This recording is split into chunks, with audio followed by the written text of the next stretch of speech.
Chapter 124. Su Xingchen. Are you talking about the rich girl who had a 4P with a male prostitute? Is she really in our drug rehabilitation center? Shoo, lower your voice. She lives on the second floor. You haven't gone online today, right? Not only did she play with men, but she's also addicted to drugs. Otherwise, why would she be sent to the drug rehabilitation center? Wow, I didn't expect her to do such a thing when she looks so innocent and cute. The other woman laughed mockingly. Those rich families look bright and beautiful, but who knows if they're so rotten and dirty that it's unimaginable. Take Su Xingchen's mother for example. I heard that her current husband was snatched away by her. That man used to have a wife and daughter. No way, I've seen Su Murong's interview in a magazine. She looks so noble and elegant. How could she be a mistress and snatch someone else's husband? She's faking it. There's a saying that goes like a rich lady in front of people, but a slut in bed. That's a woman like her. Su Xingchen was so angry that she gnashed her teeth, her pretty cheeks were distorted. She casually picked up the vase on the table and threw it downstairs. Following a loud pang sound, two screams followed closely behind. Su Xingchen looked coldly at the two people downstairs. The woman who spoke ill of her mother held her leg and cried out in pain. Who threw the vase? Come out. The other woman said anxiously, don't worry about who threw it first. Your leg is bleeding a lot. I'll help you to see a doctor. The two left in a sorry state, leaving behind a floor full of broken porcelain and a pool of blood. Su Xingchen sneered. Looking at the wound on her forehead in the mirror, she broke the mirror in a fit of anger. Damn it, she cherished her face the most. Her forehead was actually injured. It would definitely leave a scar. Brother Han would definitely despise her. Xia Dong, it was all Xia Dong's fault. If it weren't for her, Mika Keto wouldn't have caused her to be so miserable. In Su Xingchen's rage, a thought suddenly sprouted. Xia Dong, didn't she just have a pretty face? If she was no longer beautiful, would those men still flock to her? This time, she would not let anyone else do it. She wanted to see Xia Dong grovel in pain in front of her with her own eyes. No, not only Xia Dong, but also Su Yunxian. 2 days, in 2 more days, she would become Big Brother Han's bride. She would not allow it. Su Xingchen madly laughed. Her reason had already been corroded by jealousy and anger, and a vicious scheme gradually formed in her mind. In 2 days, Su Yunxian, that annoying woman, would marry Daddy. How could she stop her? Bailey E sat in the classroom, looking at the teacher seriously, but in his heart, he was thinking about his own matters. Suddenly, someone poked his arm. He turned around with a cold face. His deskmate shrunk his neck and carefully handed him a small ball of paper. He innocently pointed at Xia Xiaobao across the aisle. Bailey E turned his cold gaze to Xia Xiaobao. Xia Xiaobao pursed his lips, indicating for him to look at the paper. He took the crumpled paper ball in disgust and unfolded it. There was a line of Chinese characters written in crooked Chinese characters. Hey, annoying fellow. Do you also hate Su Yunxian and don't want her to marry your father? Bailey Yi's handsome eyebrows furrowed. He raised his head and glared fiercely at Xia Xiaobao. He picked up his pen and quickly replied with a line of words. Xia Xiaobao read his reply and was so angry that he laughed. Hey, annoying fellow, what are you up to now? Xiaobao puffed up his cheeks, rolled his eyes, and replied, annoying fellow, I'll see you by the flower bed after class. The paper ball was passed back to Bailey E. He glanced at it and threw it into the trash can with a cold face. Xiaobao shrugged. After class, Xiaobao squatted by the flower bed.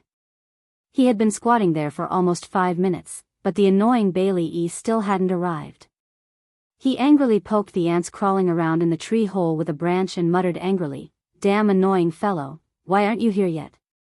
If you still don't come, I'll tell everyone that you like to eat candy. Bam! Xiaobao was hit hard on the head. He looked at the pebble that had jumped off his head and rolled to the ground. He raised his head fiercely and asked, "Who is it?" On the tree, Bailey E patted the hand that had pinched the pebble and snorted disdainfully. "Annoying fellow, I've been on your head for 5 minutes. When are you going to realize that I'm here?" Xiao Bao opened his mouth and kicked the tree trunk angrily. "Annoying fellow, get down here." Bailey E sneered and slid down the tree trunk. He jumped in front of Xiao Bao and raised his chin coolly. "I'm down. What do you want?" Xiao Bao glared at him, and he looked back at him disdainfully. Xiao Bao suddenly raised his eyebrows and snorted. "It looks like you don't want to work with me anymore. Forget it then. Just take it that I've suddenly lost my mind. I'm leaving now." After he finished speaking, he didn't wait for Bailey Yi's reaction. He turned around and walked calmly to the school building with his arms behind his back. "Annoying fellow, wait a minute. Tell me clearly. How do you want to work with me?" Bailey Yi's cold voice came from behind. Xiao Bao raised his eyebrows proudly and turned around with a smile. "Annoying fellow, you're smart. If I remember correctly, in 2 days, Su Yunxian will be your new mommy. Do you really not mind?" Bailey Yi's cold little face showed displeasure. "Annoying fellow, don't say such useless things to provoke me. Tell me your plan first, and I'll decide whether to work with you or not." "Okay then." Xiao Bao shrugged indifferently and approached him. He immediately took 2 steps back vigilantly with a look of disgust. "What are you doing?" Xiao Bao rolled his eyes. "Hey, you're not a girl. What can I do to you? Come here. I have something to tell you in private." Bailey E snorted awkwardly, but his legs moved Gigai towards him. The 2 little heads huddled together and whispered for a while until the bell rang to signal the start of class. On the way back to the classroom, Bailey E asked, "Why did you help me?" Xiao Bao chuckled. "Idiot, of course it's because I hate Su Yunxian. That annoying woman dared to bully my mommy. If I don't get back at her, I'll be letting down my surname." Bailey E looked at him strangely. "Your daddy is Mika Keto. Why is your surname Xia?" Xiao Bao glared at him. "Is there a problem with me taking my mommy's surname? Who made the rule that I have to take daddy's surname?" "Indeed, no one made the rule. Your mommy and daddy seem to know each other. Do you know what's going on?" Xiao Bao rolled his eyes at him. "How would I know? Children shouldn't get involved in adult matters." Who was the one who was discussing with him how to break up the adult's marriage? Glamour Magazine, Chief Editor's Office. Xia Dong picked up the phone on the desk. "Hello, I'm Xia Dong." On the other end of the phone was a feminine man's voice. "Hello, Miss Xia. I'm Leo." Xia Dong was shocked. "Leo? Leo, the chief fashion designer of Yiwei?" "That's right. It's me." "Mr. Leo, why are you looking for me?" Yiwei was an internationally renowned fashion brand. The chief designer, Leo, was known as a genius designer and was very popular. Glamour magazine had wanted to do an exclusive interview with him before, but he rejected it. Leo's tone was arrogant. "Miss Xia, I heard from my assistant that your magazine wanted to do an exclusive interview with me. I didn't have time in the past, so I rejected it. Tomorrow at 3 p.m., if you still want to do an exclusive interview, then come to the church on time. By the way, I refuse to take photos, so you can come alone. I don't need a photographer." Xia Dong said, "Mr. Leo, I'm glad you changed your mind. But why do you want to do it at the church?" Leo said impatiently, "Because I've designed a dress for a fashion show on the lawn behind the church. If you don't have time, then pretend I didn't say anything. Goodbye." Before Xia Dong could say anything, the other party hung up the phone. She raised her eyebrows speechlessly. This Leo's character was really as bad as the rumors said. Although his character was bad, she still decided to meet him for the sake of the magazine. After all, it was a rare opportunity. Leo was naked and tied to the bed. The landline in his hand was snatched away by someone. His handsome face was extremely dark as he stared at the woman standing by the bed. The woman was wearing a tight black suit, big black sunglasses on her face, gloves on her hands, and a gun. The muzzle of the gun was aimed at the handsome foreign man standing at the bathroom door. The handsome man was naked from the waist up, and his lower body was wrapped in a bath towel. His hair was still dripping wet. It was obvious that he had just come out of the shower and was caught red-handed. Leo said angrily, "I've done as you said. Hurry up and let Jerry and me go." Jerry was the handsome foreign man who had just come out of the shower. He was also Leo's lover. They had just finished their exercise in bed and Jerry had gone to take a shower. This damned woman barged in and tied Leo up. She then pointed a gun at Jerry, who had heard the commotion and came out to check. Then, she used their lives to force Leo to call Xia Dong and say what he had said in her interview. The woman chuckled. "I didn't expect the famous designer Leo to be gay. If the media finds out, who knows how many women will be heartbroken," Leo said angrily. "We've agreed. I'll do as you say and you'll let Jerry and me go. Are you going back on your word?" The woman waved the phone in her hand. "Of course not. I'm just worried that you'll cause trouble for me, so I want to leave some evidence that can be used against me. Don't worry, as long as you guy don't talk nonsense, I won't expose these photos." Leo couldn't wait to pounce on her and tear her apart. "You better keep your word. If you go back on your words, I'll definitely not let you go." The woman chuckled and waved the gun, signaling Jerry to come over. She used a rope that she had already prepared and tied Jerry up. Then, she locked the door and swaggered out. After she went out, she didn't immediately leave the hotel. Instead, she went into the bathroom, changed her clothes and took off her sunglasses, revealing Su Xingqian's sweet and charming face. Beauty novel, Xinwu 799. Chapter 125.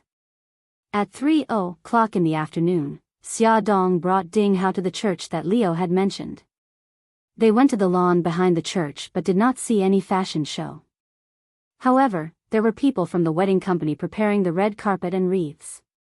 It seemed that a wedding was about to be held here. "Chief editor, how did this happen?" Ding Hao was confused. Xia Dong was also confused. "That's strange. Leo told me about it. How did this happen?" "Wait a minute. I'll call him and ask." She called the number that Leo had called yesterday, but no one answered. She called his cell phone again, but it was turned off. She frowned. Was Leo playing with her? While she was thinking, a strange and beautiful woman walked over. She asked hesitantly, "Are you the chief editor of Glamour magazine?" Xia Dong replied, "I am." "And you are?" The woman smiled and said, "I'm Leo's assistant, Ah Yen." Leo's runway show changed its location at the last minute. He asked me to wait for you here and take you there. After that, she turned her eyes to Ding Hao and asked, "This is?" Xia Dong introduced, "This is my colleague, Ding Hao. He's in charge of photography." Ah Yen said awkwardly, "I'm sorry. Leo said that he only wants to see Miss Xia." Xia Dong smiled. "Ding Hao is only taking photos of the fashion show. He won't expose Leo's image." Ah Yen said apologetically, "I'm sorry, Miss Xia, Mr. Ding. I'm just following Leo's instructions." "Well, Ding Hao, you go back to the company first." Xia Dong did not force Ding Hao and let him go back first. Then, she followed Ah Yen to see Leo. Ah Yen took her to the place where the wedding company was preparing for the wedding and said, "Miss Xia, wait here for 2 minutes. I'll go to the dressing room to get Leo." Although she was full of doubts, Xia Dong nodded. After waiting for a few minutes, Ah Yen and Leo did not appear. Just when Xia Dong was about to lose her patience, the wedding venue next to them was ready. A staff member held a walkie-talkie and said, "We're ready. Now, let's welcome the priest and the newcomer." Since she had nothing else to do, she might as well just observe the ceremony. She found a good spot and turned her gaze to the entrance. The priest smiled as he walked onto the stage. Immediately after, a pair of well-dressed newlyweds walked in hand. Xia Dong suddenly opened her eyes wide. It was actually Bailey Han and Su Yunxian. The two of them also saw her. Bailey Han's deep eyes narrowed, and Su Yunxian's smiling face stiffened for a moment.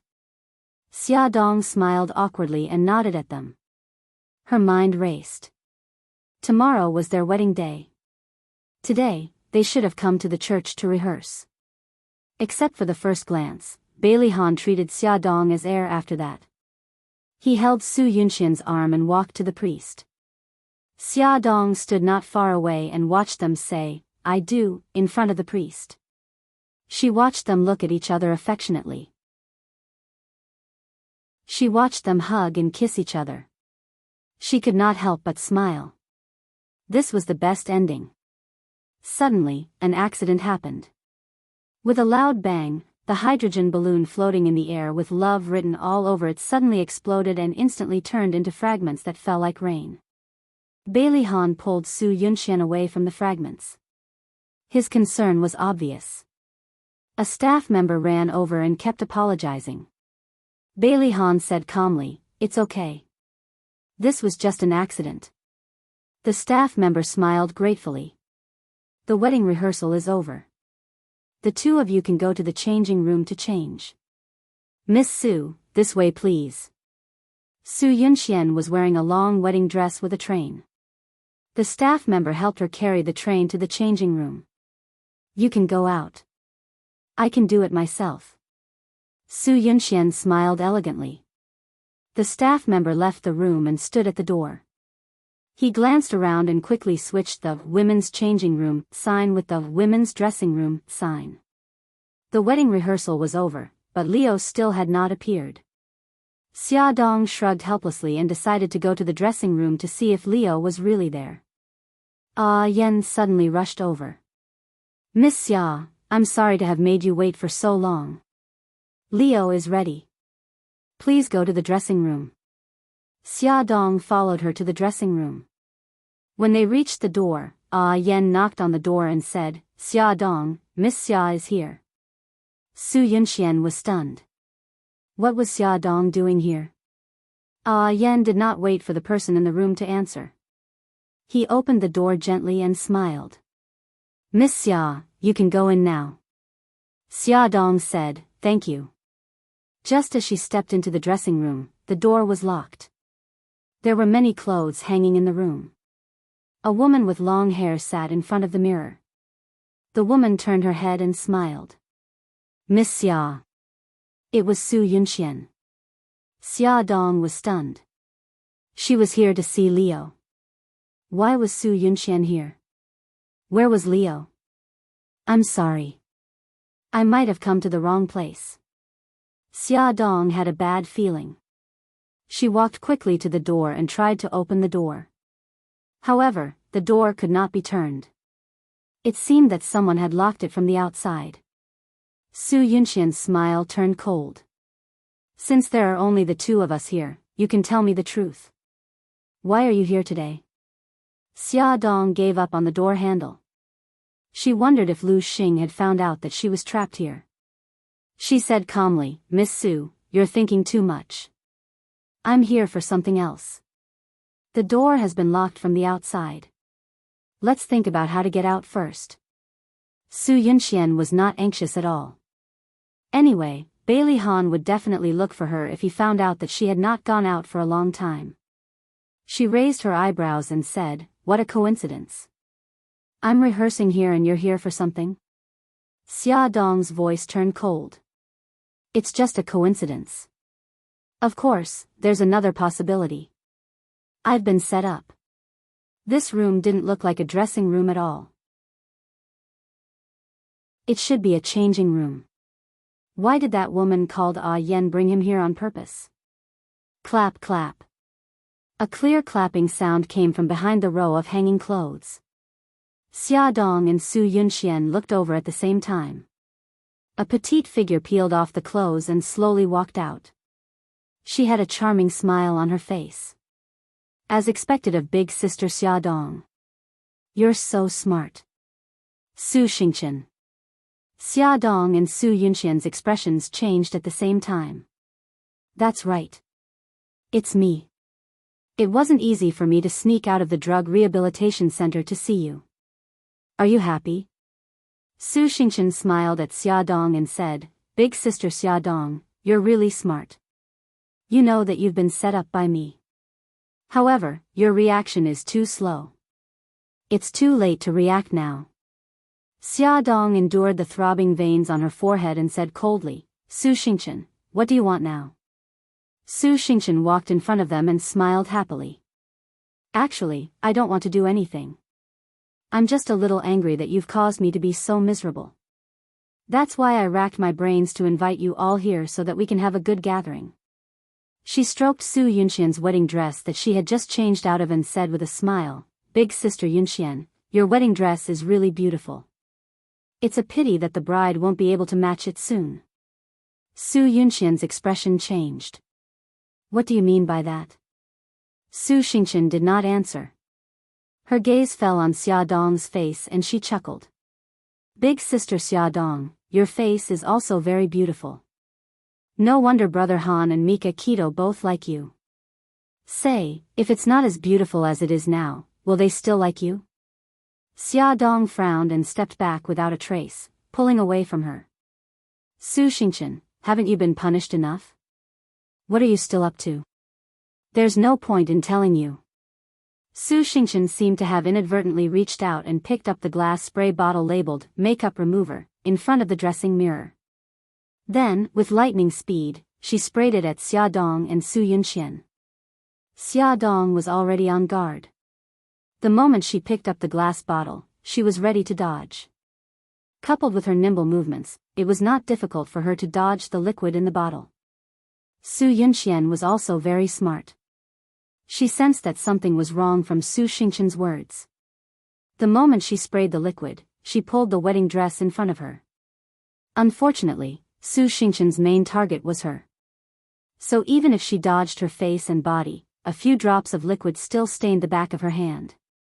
In an instant, the places that were stained by the liquid felt as if they were being burned. It was a burning pain. She cried out in alarm, Su Xingchen, what are you spraying? It's a strong acid. How is it? Do you like my present? Su Xingchen's smile was twisted. Seeing that Su Yunxian had something to cover her, she aimed the spray at Xia Dong again. The moment the strong acid was sprayed, Xia Dong suddenly crouched down and quickly pulled off a piece of clothing from the hanger to wrap around her head and face. Huh, you two look really pitiful right now. Su Xingchen knew that the door was locked by the people she bribed. He was not worried that they would escape at all and used his words to provoke them without restraint. Su Yunxian bit her lip. The back of her hand was hurting badly. If she did not escape, she might not be able to keep her face. While dodging Su Xingchen's attack, she moved closer to the dressing table. Her phone was there. She quietly stretched out her hand and took advantage of the time when Su Xingchen was attacking Xia Dong to secretly take the phone. She pressed the speed dial and dialed Bailey Han's number. Bailey Han changed his clothes and waited for Su Yunxian in the church. Suddenly, he received her call. He pressed the answer button and heard her voice, Xingchen, don't be agitated. Put down the strong acid in your hand. If you have something to say, we can talk about it. Bailey Han suddenly got up and ran to the changing room. In the changing room, after Su Xingchen heard Su Yunxian's words, he laughed out loud, my good cousin, you want to stall for time and wait for Han Gij to save you? I advise you not to waste your time. Because I don't want to play with you anymore. I want to end this quickly. After speaking, Su Xingchen pulled out a gun from his waist and pointed the muzzle at Xia Dong's head. He sneered and said, Xia Dong, send my regards to your bitch mother who passed away. Attention, Xinwu 799. Chapter 126. With that, Su Xingchen pulled out a pistol from his waist and pointed the muzzle at Xia Dong's head. He sneered, Xia Dong, send my regards to your bitch of a mother who has already passed away. Xia Dong stared at the black muzzle of the gun. She was so nervous that her back was sweating. She tried her best to remain calm. Su Xingchen, if you kill me, what awaits you will be a few decades of prison life. Do you want to spend the rest of your life in prison? Su Xingchen's eyes were wild. I've already thrown caution to the wind. If I can't have it, then no one else can. Xia Dong, don't worry, you won't be alone. Su Yunxian will soon accompany you. She gave a twisted and cruel smile and slowly pulled the trigger. Bang! A loud sound was heard. The door was kicked open and a black figure hugged Xia Dong like a bolt of lightning. Like a hunting leopard, he quickly brought her around and dodged Su Xingchen's muzzle. What came out of the muzzle was not a bullet, but a liquid. The liquid stained the wall and the wall immediately began to bubble. Just as Xia Dong's heart was pounding, the black figure had already let go of her. His body was as fast as the wind as he pounced on Su Xingchen. His movements were fast and fierce. In the blink of an eye, the black figure had already grabbed her wrist. While the two were fighting for the pistol, the trigger was pulled. The black figure raised the muzzle and aimed it at Su Xingchen's face. The liquid from the gun accurately sprayed onto her face. She threw the gun away and covered her face with both hands as she screamed. Her skin was rapidly smoking and rotting at a speed visible to the naked eye. This frightening scene took place within a short span of 10 seconds. Xia Dong and Su Yunxian then realized that she was not using a real pistol, but a water gun filled with strong acid. Su Xingchen's hands trembled as he covered his cheeks. He wailed mournfully and staggered out of the changing room. The black figure did not chase after him. He turned around and faced Xia Dong. It was Lu Xing. His face was expressionless, but his eyes were filled with worry. Miss Xia, are you okay? Thank you, I'm fine. Xia Dong glanced at the place where Su Xingchen was just standing. There was still a strong acid on the floor. She could not help but feel a burst of fear. Su Yunxian's legs went soft. She held on to the dressing table to stand. She knew that if Su Xingchen succeeded and shot Xia Dong, she would be the second. Yunxian, are you okay? Bailey Han could tell that something was wrong from the phone call, so he hurried over. His hair was a little messy, and he looked anxious. Han, I'm fine. Su Yunxian bit her lips. Her eyes were filled with tears. She seemed to be frightened. But the wedding dress is ruined. The wedding dress that she had used to block the strong acid had been corroded into tatters by the strong acid, and it was full of small holes. It's good that you're okay. Bailey Han's heart, which had been in his throat, returned to his chest. He hugged her tightly and looked around. Only then did he notice Xia Dong and Lu Xing's presence. Xia Dong was also in a sorry state. Even the small jacket she was wearing had a few small holes corroded, revealing the straps inside. Bailey Han's body stiffened. He wanted to let go of Su Yunxian, but she hugged him even tighter. Xia Dong smiled faintly. Mr. Bailey, Miss Su, I won't disturb you anymore.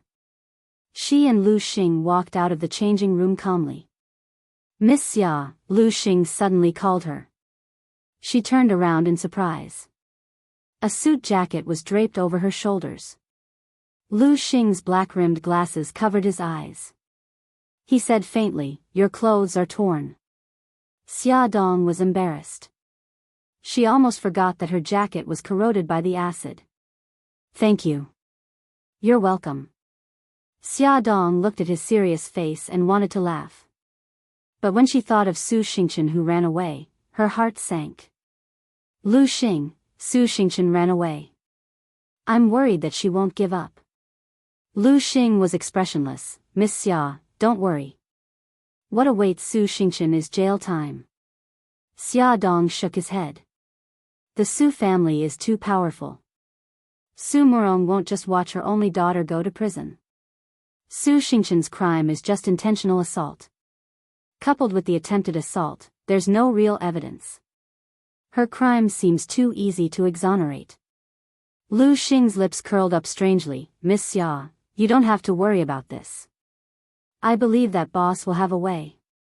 Just as Xia Dong and Lu Xing left, Bailey Han also walked out of the changing room with Su Yunxian in his arms. Su Yunxian leaned against his arm. The burned skin on the back of her hand had already been treated.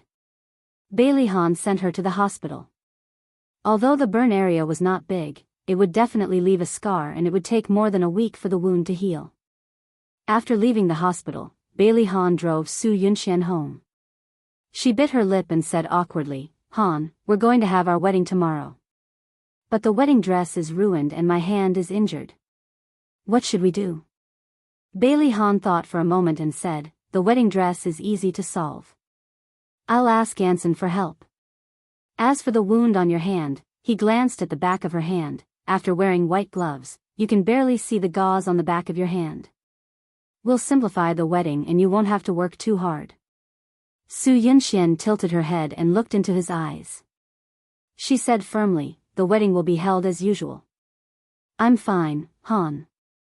I don't want our wedding to have any regrets." "Okay, I'll listen to you." Bailey Han's lips curled up. When he was about to say something, his phone suddenly rang. He hung up the headset and heard Madame Gu's voice. "Okay, Grandma. We'll go back tonight." Bailey Han said a few words to Madame Gu and hung up the phone. He said to Su Yunxian, "Yunxian, Grandma said that she wants to see us tonight. She wants us to go home." Su Yunxian smiled, "Okay, but don't tell Grandma that I'm injured, in case she's worried." Bailey Han changed the direction and the car drove to Bailey's old house. When they arrived at the old house, Madame Gu and Bailey Yi were playing chess in the living room. The old woman and the young man huddled together. Madame Gu cried, "No, no, Baby Yi, I regret it.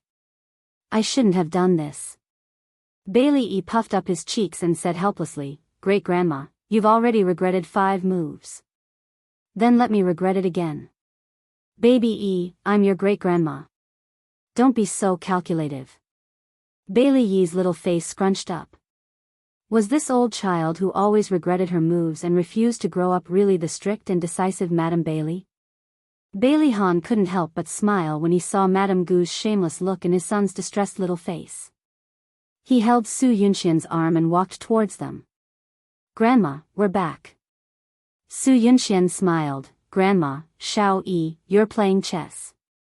"Daddy, Auntie Yunxian." Bailey Yi stood up from the small chair and greeted them politely. Old Madame saw the bandaged back of Su Yunxian's hand at a glance. She looked concerned. "Yunxian, what happened to your hand? Is it serious? Come here and let me take a look." "It's nothing serious. I accidentally rubbed it." Su Yunxian let go of Bailey Han's arm and walked elegantly to Madame Gu's side and sat down. Madame Gu lifted her wrist and carefully examined it. "Oh, the bandage is so thick. Are you sure it's okay? Will it affect tomorrow's wedding?" "It's really fine, Grandma. Don't worry. It won't affect tomorrow's wedding." Madame Gu was relieved when she heard that it wasn't serious. She smiled and asked, "Did the rehearsal go smoothly today? Tell Grandma about it." Su Yunxian and Bailey Han looked at each other and said with a smile, "It went well." "Grandma, why did you call us back?" "It's nothing serious. I just wanted to tell you guys to come back and tell you some things to pay attention to when you hold the wedding." Madame Gu asked them to sit beside her and told them a lot of details. They listened patiently and asked questions from time to time. Madame Gu was very satisfied with their serious attitude. After dinner, Bailey Han was called to the study by Madame Gu. Han, I actually called you back today for something else." Madame Gu sat in the rattan chair with a hint of sadness in her eyes. "Xiao Yi called me today and said, Great-grandma, Daddy and Auntie Yunxian are married. Can I not call Auntie Yunxian Mommy? Great-grandma, when Daddy and Auntie Yunxian have Xiao Bao, will they still love me?"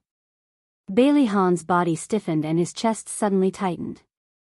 Madame Gu wiped the corners of her eyes. "Han, I said this to tell you that no matter what happens in the future, Xiao Yi will always be Bailey's eldest grandson." Bailey Han couldn't describe his feelings at that moment. Bitterness, guilt, heartache, all at the same time.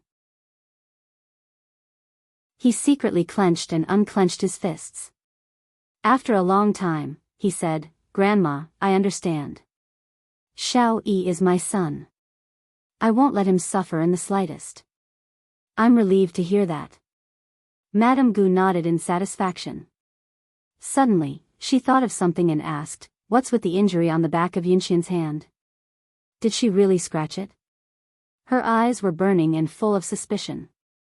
Bailey Han knew that he couldn't hide it from her, so he briefly told her what happened in the afternoon. Madame Gu couldn't help but sigh. "I didn't expect Xingqian to be so vicious. Yunxian is her cousin." She deliberately avoided Xia Dong. Bailey Han pursed his lips and didn't say a word. Madame Gu seemed to have been hit by this incident. She waved her hand tiredly. "According to customs, Yunxian is getting married from her parents' home. It's getting late. You should send her back quickly. Let Xiao Yi stay in the mansion tonight." Bailey Han bid farewell to Madame Gu and walked out of the study. On the other side, Su Yunxian watched Bailey Han and Madame Gu go upstairs. She suggested that Bailey Yi go back to his room to rest. Bailey Yi dismissed the servants and sat down beside the unfinished game of Go. He didn't even raise his head as he answered, "Auntie Yunxian, please wait a moment." Su Yunxian could only sit beside him and watch him play Go with himself. His small face looked serious. Sometimes he frowned, sometimes he curled his lips, and sometimes he moved the Go pieces.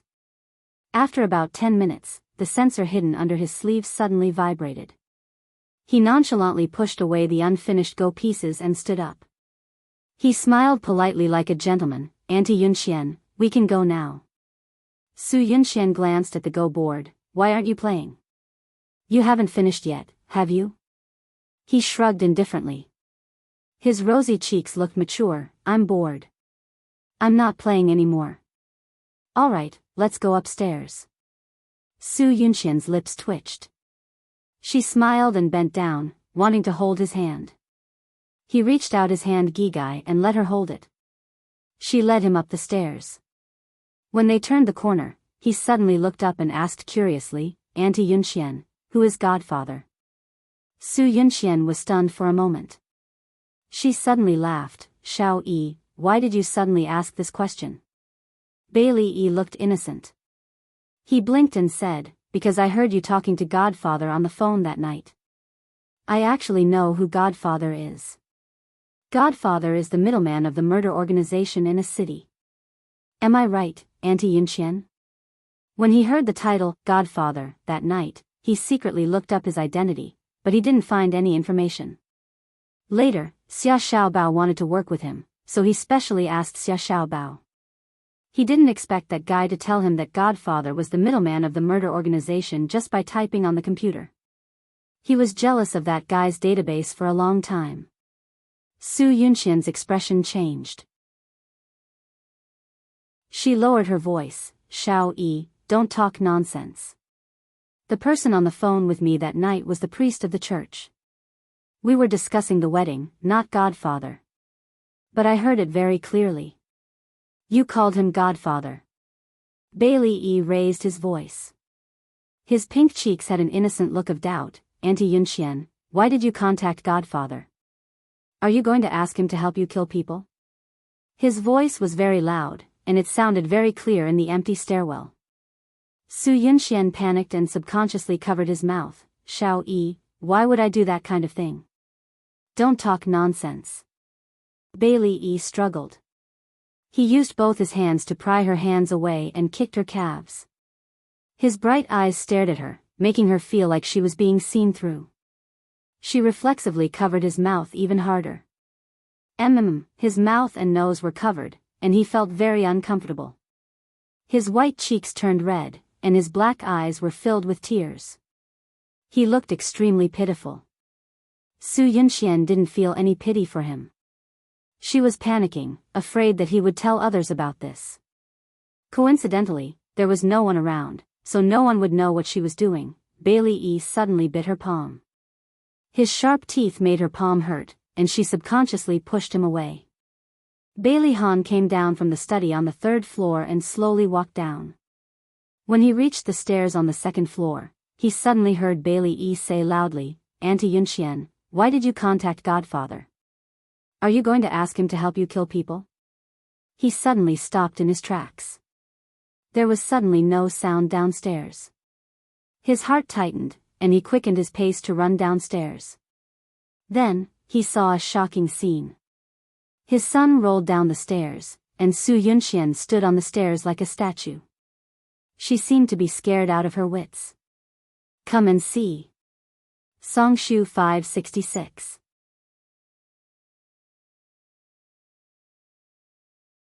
Chapter 127. Su Yunxian appeared to be scared out of her wits, but in fact, she had already heard the sound of hurried footsteps. She rushed downstairs before Bailey Han could, shouting in a panic, "Xiao Yi, Xiao Yi," a black shadow suddenly flashed past. She was fast, but Bailey Han was faster than her. He sprinted madly, trying to catch the little ball that was rolling faster and faster, but he couldn't catch him no matter how hard he tried. Bailey Han simply threw himself forward and rolled down with all his might. The moment the little ball landed on the ground, he stomped his feet and crawled on the ground, using his own body to cushion his son's body. The moment Bailey Yi hit his back, he quickly put his hands behind his back to protect him, then carried him to his front. "Xiao Yi, Xiao Yi." Bailey Han's low voice was filled with anxiety. He suddenly looked up at Su Yunxian, who was stunned. "What are you doing? Call an ambulance."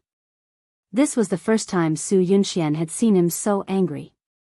She pinched her palm with her fingernails and quickly ran to the landline. His son's eyes were tightly shut. His little face was pale and bloodless, and his forehead was bleeding. Bailey Han's heart ached. He picked him up from the ground and placed him steadily on the sofa. With such a big commotion in the living room, old Madam and the others were finally alarmed. They all came downstairs and saw Bailey Yi lying there unconscious. They were so shocked that they almost fainted. With Bai Jinxiu's help, old Madam trembled as she approached. What's going on? How is Xiao Yi?" Xiao Yi was unconscious, and Bailey Han's face was pale. He said in a low voice, "Xiao Yi rolled down the stairs and injured his forehead. We can only know if it's serious after the examination." Old Madam's body trembled, and Bai Jinxiu quickly held her and comforted her. "Mom, don't worry. Xiao Yi will be fine." The ambulance rushed over quickly, and Bailey Han followed them into the ambulance. The driver drove old Madam, Bai Jinxiu, and Su Yunxian to the hospital. As soon as the doctor came out of the emergency room, Bailey's family members anxiously surrounded him. Old Madam asked anxiously, "Doctor, how is Xiao Yi?" "Old Madam, little young master's injury is not serious. It's just a slight concussion. He will wake up soon." "Thank God, thank God."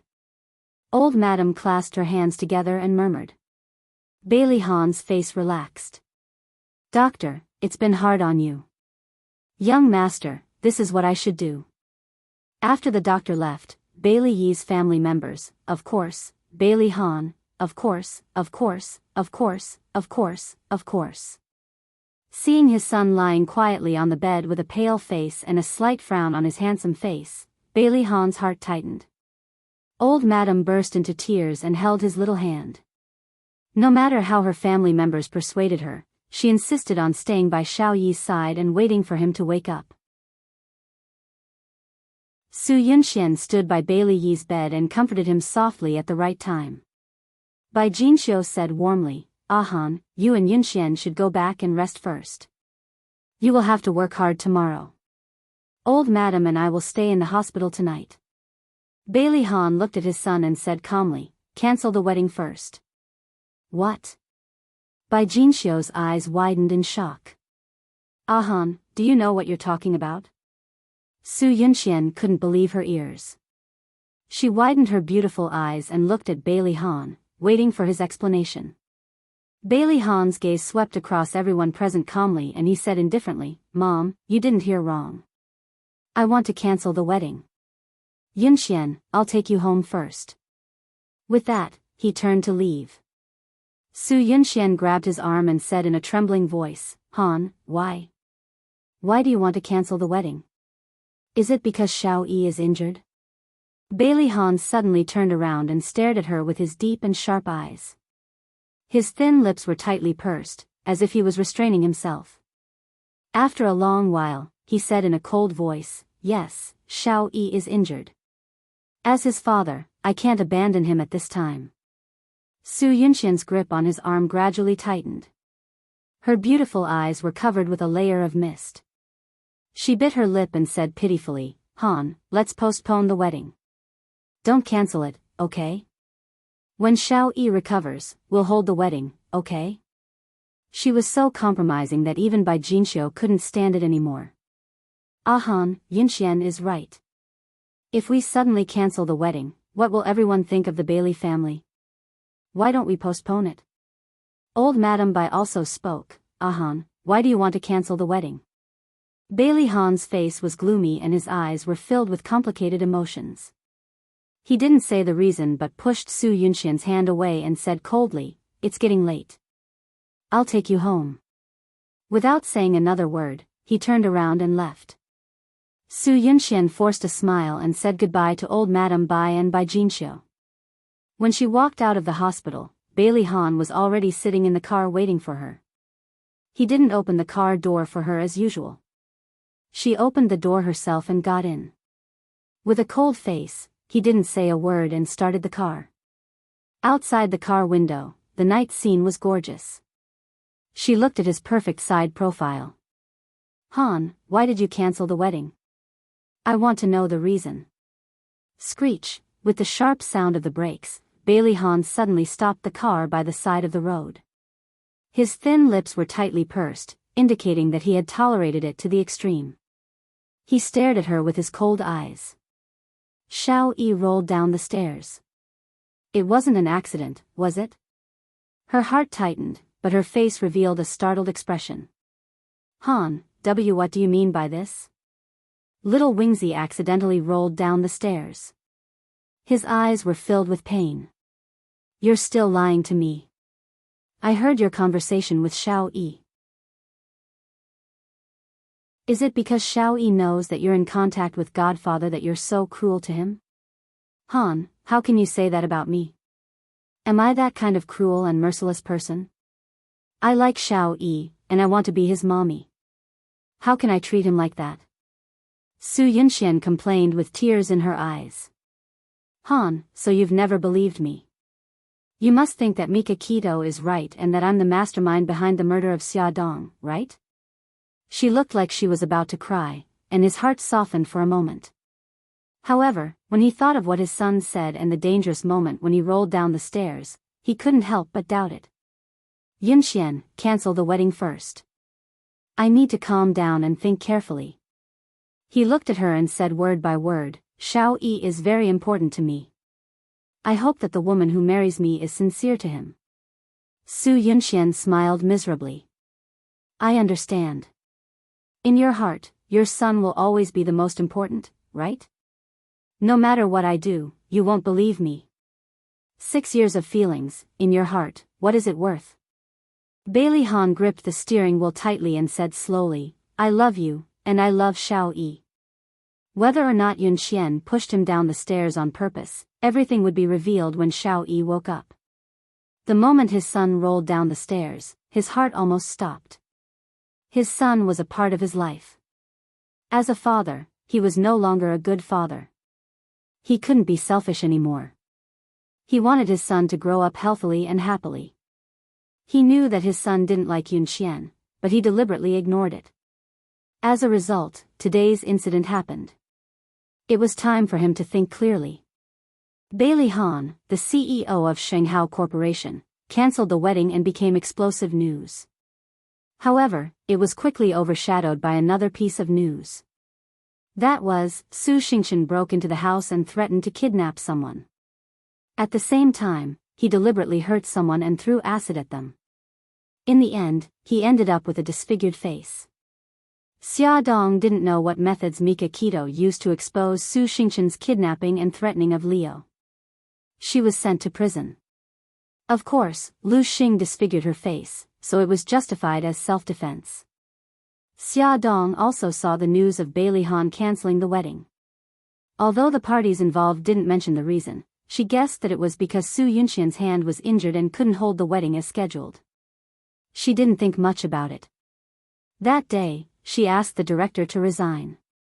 The director was shocked and talked to her for a long time. When he found out that she was leaving to treat her daughter, he had no choice but to agree to her resignation.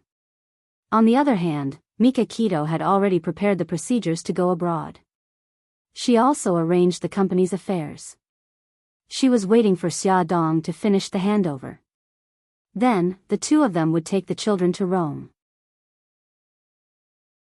Xia Dong explained the situation to Yisiki and took the children to her aunt's house to say goodbye. After hesitating for a long time, she said, "Aunt, I plan to take the children to Italy. It will take about 9 months before I return to China." "Why do you suddenly want to go to Italy? Did something happen?" Because she deliberately hid it, Xia Yun didn't know what happened during this period. She didn't know about Xiao Guai's illness and thought that she was just suffering from anemia. Xia Dong smiled. "No, Aunt. Didn't I tell you before that I found a foster father in Italy? He's not in good health and misses the children. So, I'm taking the children to stay with him for a while." Xia Yun patted her forehead. "Look at my memory. I remember now. How's his health? Is it serious?" "It's an old illness. It's not serious, but he needs to recuperate. He doesn't have any relatives, so I want to take care of him for a while." Xia Dong felt guilty when she lied to her kind aunt. "I see. Go ahead then.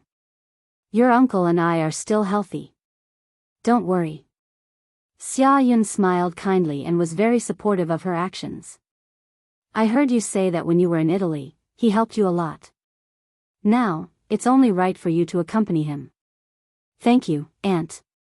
Xia Dong hugged her shamefully. She smiled and patted Xia Dong's back. "Why are you thanking me? You're treating me like an outsider. Remember to call me often to let me know that you're safe. You also have to take care of Xiao Guai's health." Xia, when are you leaving?" "In a week. We'll leave after the handover of the company's affairs." Xia Dong was preparing to go abroad, but she didn't know that she couldn't leave anymore. Welfare, Hongcha 866.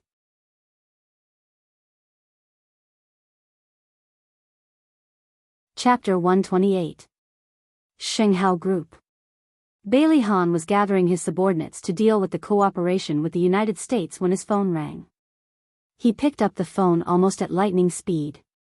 His voice was low and a little hoarse. "Grandma, how is Xiao Yi?" Old Madame Han sighed. "Xiao Yi is awake, but you should come to the hospital." Bai Lihan had been worried about his son when he was working. When he heard old Madame Han's words, his heart jumped again. He hung up the phone and said to his subordinates, "We'll talk about the cooperation in the afternoon." Then, he took his car keys and left quickly. He drove all the way to the VIP ward. Old Madame Han was sitting by Xiao Yi's bed with red eyes. Xiao Yi had already woken up. He was lying on the bed expressionlessly with his small lips slightly pursed. "Grandma." Bai Lihan greeted old Madame Han and bent down to touch his son's head. Xiao Yi tilted his head and dodged. Bai Lihan sat down and softened his voice. "Xiao Yi, do you feel any discomfort?" Xiao Yi did not speak. His dark eyes stared quietly at the ceiling as if he did not hear his question. "Xiao Yi?" Bai Lihan frowned.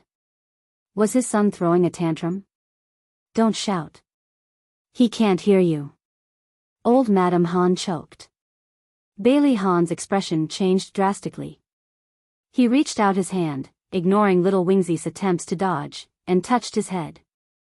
Little Wingzi immediately shrieked like a frightened little beast, his hands and feet kicking around wildly. "Ah! Ah!" He screamed in horror. His eyes were full of fear, but he did not say anything. Bai Lihan's heart sank. He quickly withdrew his hand. His screams gradually faded, and the fear in his eyes slowly dissipated. His bright black eyes became blank and dull.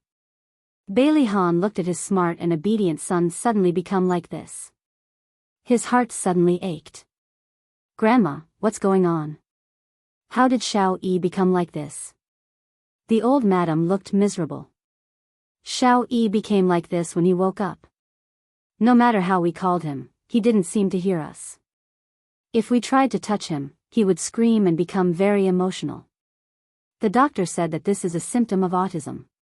Bailey Han did not believe that his son would be autistic. He went to the attending doctor's office with an ugly expression.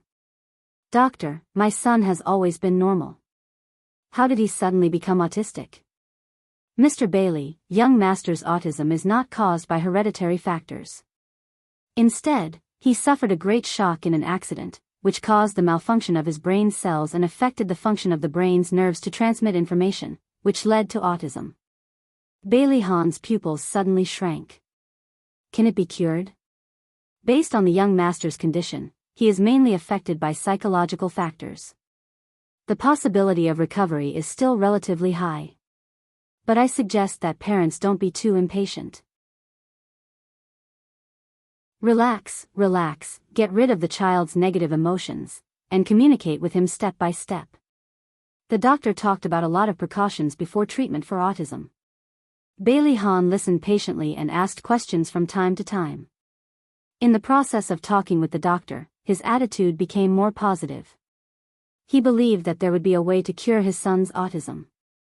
But the reality was that Bailey Yi's condition was getting worse and worse.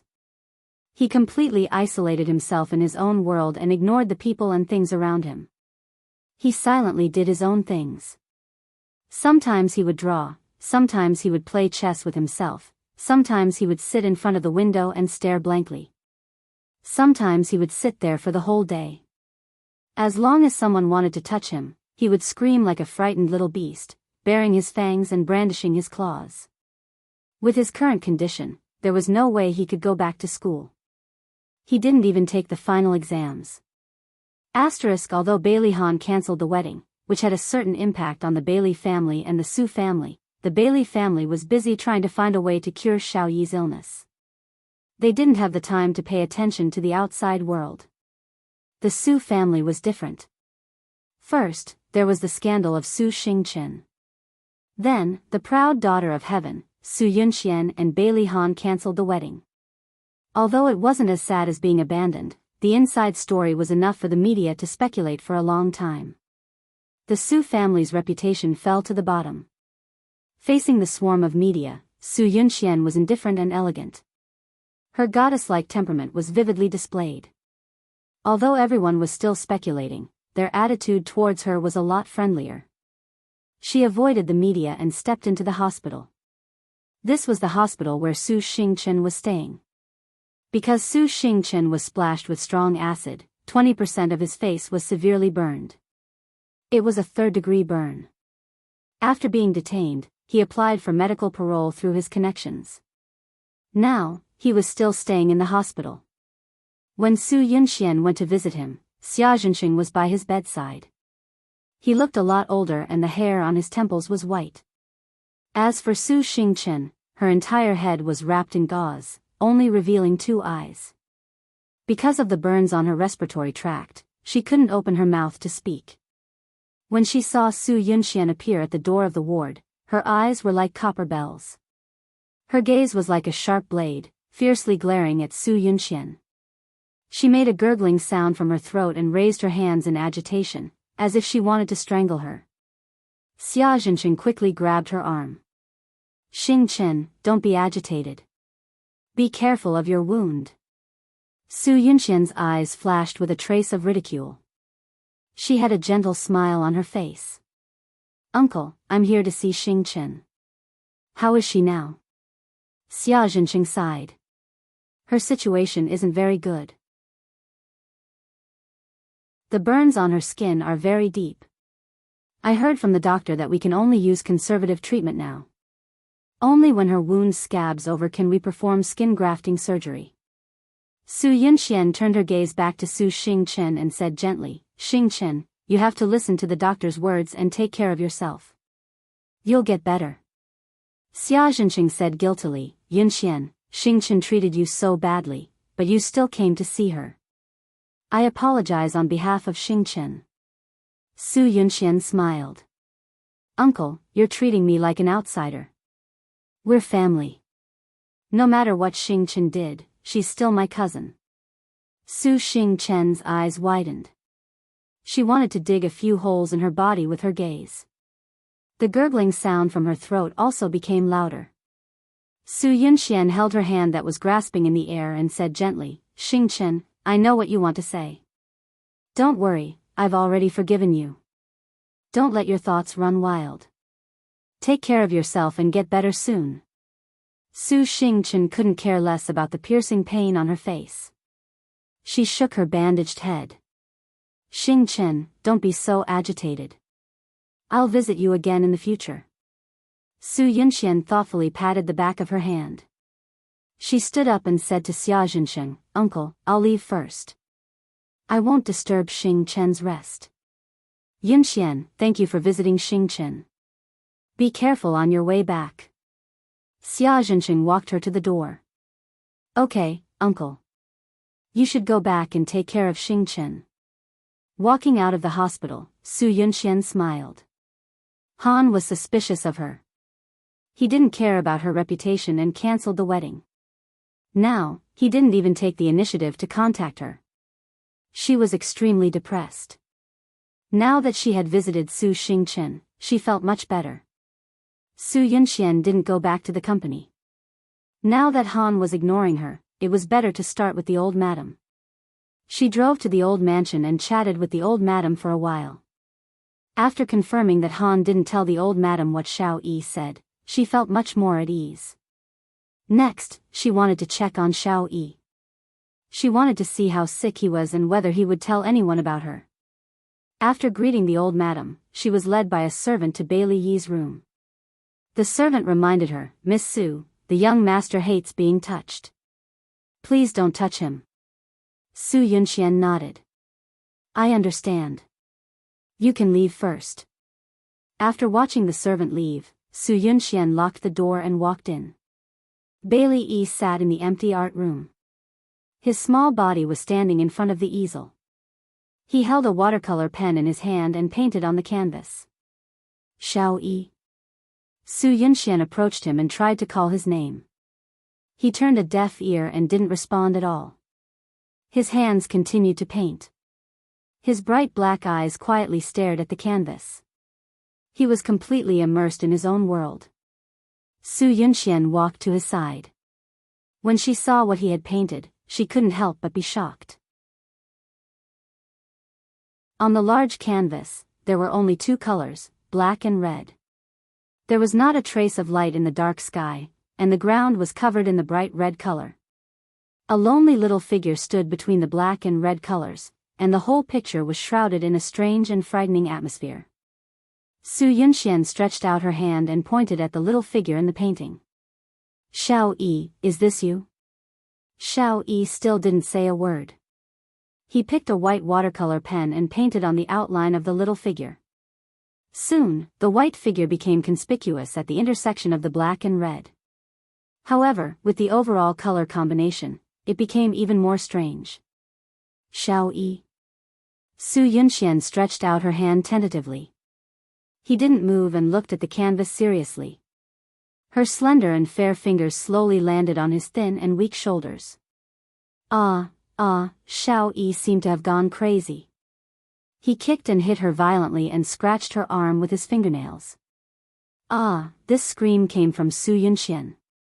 There were 3 red scratches on her arm. She quickly withdrew her hand and retreated away from him. What's wrong? What's wrong? Miss Su, hurry and open the door. Hearing the scream, everyone in the villa was alarmed. The servants who rushed over first kept knocking on the door. It's nothing.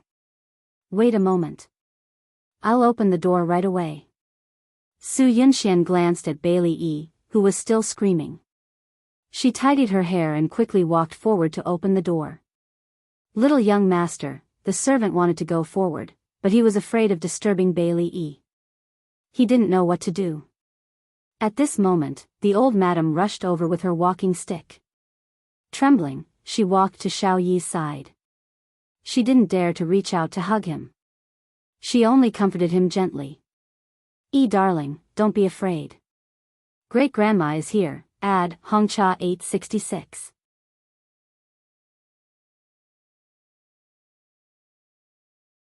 Chapter 129. The servant hurriedly brought a chair over and placed it beside Old Madam. Old Madam sat down and looked at Bailey E., who was holding his head and screaming. She coaxed him gently over and over again. After an unknown amount of time, little Wingsy finally calmed down. He picked up the paintbrush again and painted on the canvas as if nothing had happened. Old Madam endured the intense heartache and praised him with a smile. Baby E is so amazing. The painting is so beautiful. Xiao Yi's small body stood upright like a statue without any reaction. Let's go. Let's not disturb Baby E. Old Madam sighed in her heart and stood up with the help of the servant. After walking out of Xiao Yi's room, Su Yunxian followed Old Madam to the living room. Old Madam asked someone to do a simple treatment for her wound. Su Yunxian looked apologetic. Grandma, it's all my fault. If I hadn't caught Xiao Yi that night, he wouldn't have fallen down the stairs and this wouldn't have happened. Old Madam sighed. It's not your fault. Yunxian, why did Xiao Yi suddenly fall ill? Su Yunxian felt even more apologetic. I wanted to communicate with Xiao Yi and see if I could get his attention.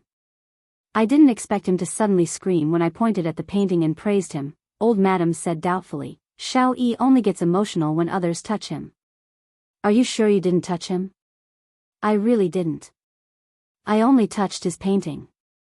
I didn't expect it to turn out like this. Grandma, I'm sorry, Old Madam frowned. Could it be that Xiao Yi's condition has worsened? What should we do? Su Yunxian said, Grandma, I've asked some doctor friends. They said that it's best to send Xiao Yi to a rehabilitation center. They have professional rehabilitation training that will help Xiao Yi.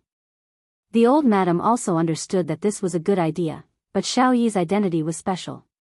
She was worried that it would cause unnecessary trouble. After thinking for a while, she said, why don't we hire a psychotherapist to treat Xiao Yi at home?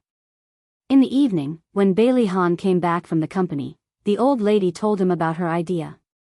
Of course, Bailey Han did not object, but he refused the psychotherapist introduced by Su Yunxian.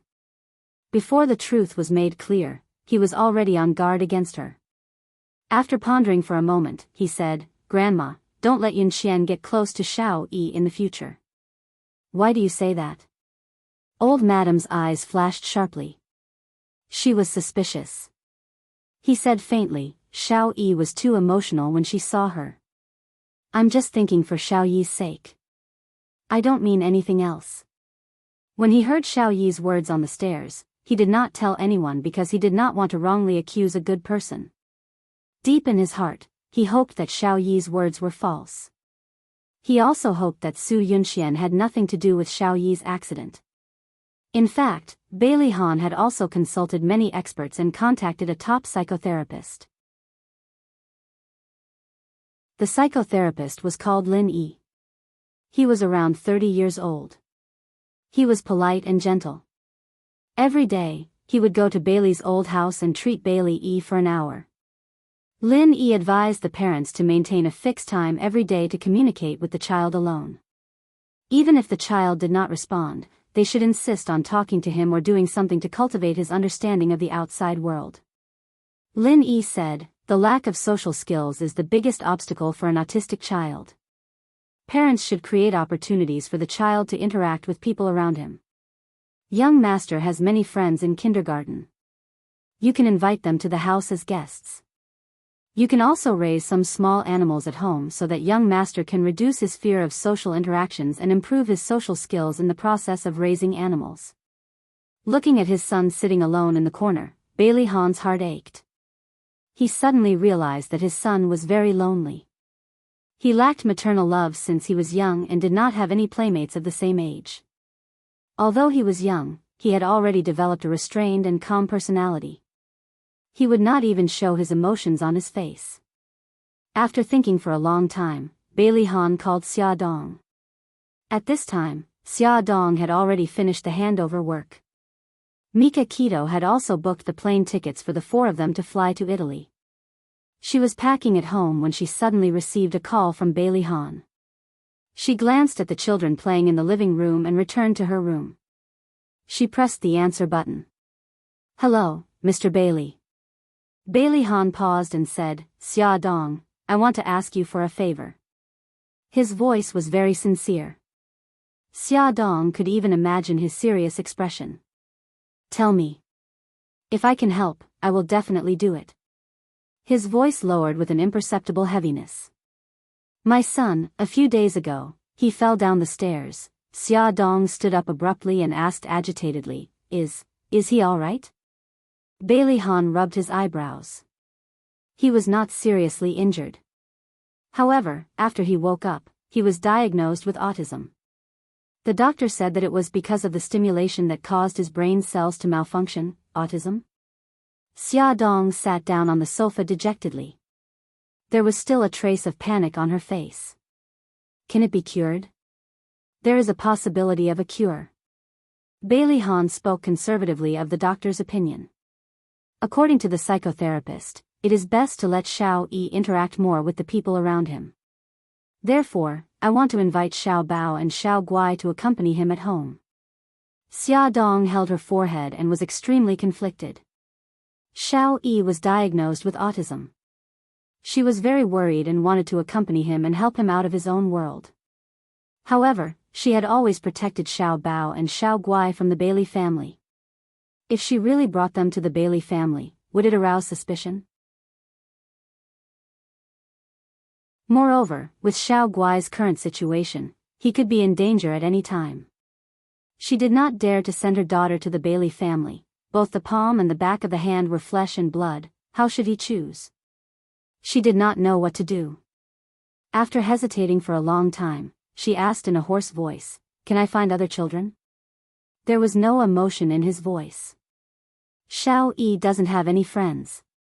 If you don't want to, I won't force you." The phone call ended. Xia Dong held the phone and her heart ached. The words "doesn't have any friends" kept echoing in her mind. She could almost imagine how lonely Xiao Yi must be. He had no siblings, no playmates, no mother's love. Even though he was injured, he still armed himself with a cold expression. He was only 4 years old. She bit her fist hard as tears of heartache flowed down her cheeks. Knock, knock. There was a knock on the door. She quickly wiped her tears and forced a smile in the mirror. When she opened the door, she was stunned. "Brother Shen, why are you here?" Mika Keto could tell at a glance that her eyes were red. He frowned. "What happened?" She invited him in. "I'm fine. How about you? Why didn't you go to the office?" Mika Keto sat down on the chair. "I've already settled the matters at the office. I came to see how your luggage is." His deep black eyes landed on her face and he said in a domineering tone, "Tell me, what exactly happened?" Xia Dong knew that she could not persuade him, so she told him about Bailey Han's call and her dilemma. Mika Keto did not expect to encounter such a tricky situation before he left. His eyes darkened. He poured a cup of tea and placed it in front of her. Xia, I know that you have always felt guilty towards that child and want to make it up to him. However, you are pregnant now. This is a critical time. I don't want anything to happen to you. I know. Xiao Guai is still waiting for me to give birth to the baby safely. Xia Dong stroked her abdomen and smiled bitterly. But Xiao Yi is also my child. I really can't ignore him at this time. Mika Keto's eyes flashed with helplessness. He actually had selfish motives. He wanted to take her away from here and not be involved with Bailey Han. However, fate always played tricks on people. His eyes darkened. Xia, you've already made your decision, haven't you? Xia Dong leaned against the sofa and supported her forehead with one hand. She looked a little tired. Brother Shen, I want to stay and help Xiao Yi cure her autism. She smiled at him. Su Xingchen is already in prison. I don't think anyone will harm me anymore. Mika Keto shook his head. This girl was still too naive. She did not know that Su Xingchen had a backer. Otherwise, how could she have planned such a big conspiracy by herself? However, he knew that it was useless for him to say anything. Since she had already made her decision, he could only support her. He frowned and said, Xiao Guai's health is not good. It's better not to let her go to Bailey's house. I'll talk to Xiao Bao. Xiao Bao and Bailey Yi were sworn enemies. It would be difficult to persuade him to visit Xiao Yi like a close friend. Sure enough, as soon as Mika Keto mentioned this matter, the little girl was like a firecracker. She jumped on the bed unhappily. No, no, no. Why should I help him? I want to go to Rome. I want to see God Grandfather. I don't want to stay here. Mom can't stay here either. His mother was always in danger here. He did not want his mother to take risks for that annoying Bailey Yi. Mika Keto rubbed his head. Xiao Bao, stop messing around. I know you're worried about your mommy. I'll protect her. Xiao Bao pouted. Then what about Sweetie? What about Sweetie? Gigai will also stay in China. When Xiao Yi recovers, we'll go to Italy. Xiao Bao disagreed. It was autism. How could it be cured in 2 or 3 days?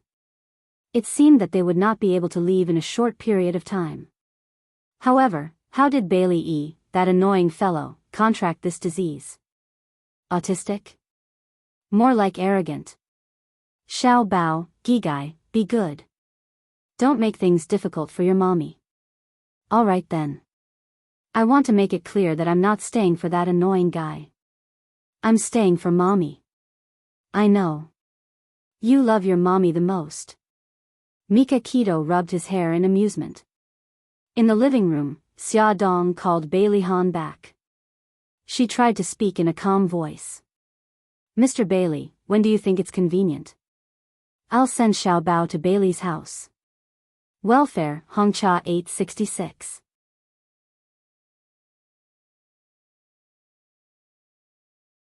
Chapter 130. Bailey Han tightened his grip on the phone. Only he knew how shocked he was. What do you think about 4 o'clock every afternoon? No problem, I will send Xiao Bao there on time. Xia Dong paused and asked nervously, can I see Xiao Yi? Bailey Han was silent for a few seconds. Okay, I will arrange it. Actually, Bailey Han was also in trouble.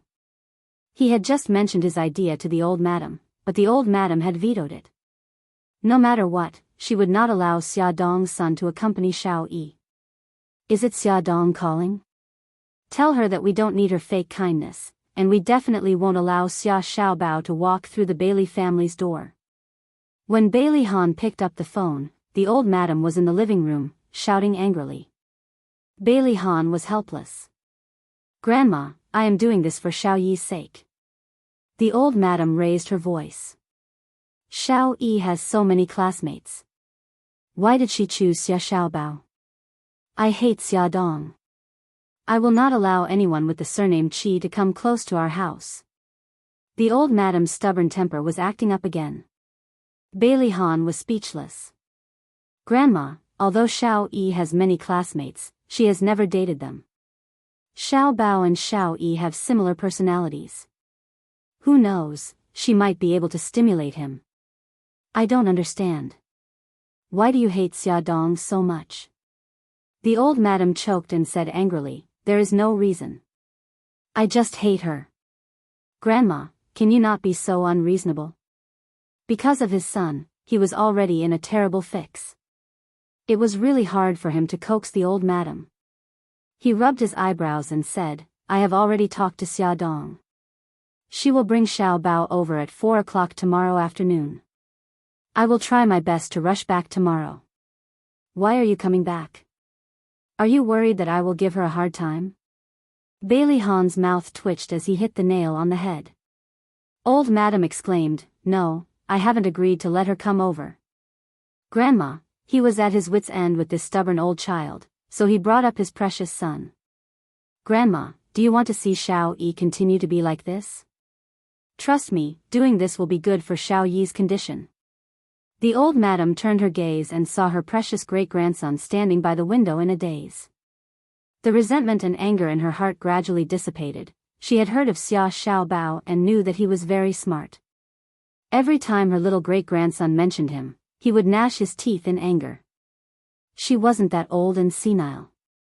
She could tell that although they were rivals, there was a faint sense of empathy between them. Perhaps, Xiaobao could really stimulate Xiao Yi and improve his condition. She pondered and struggled for a long time, unable to make up her mind.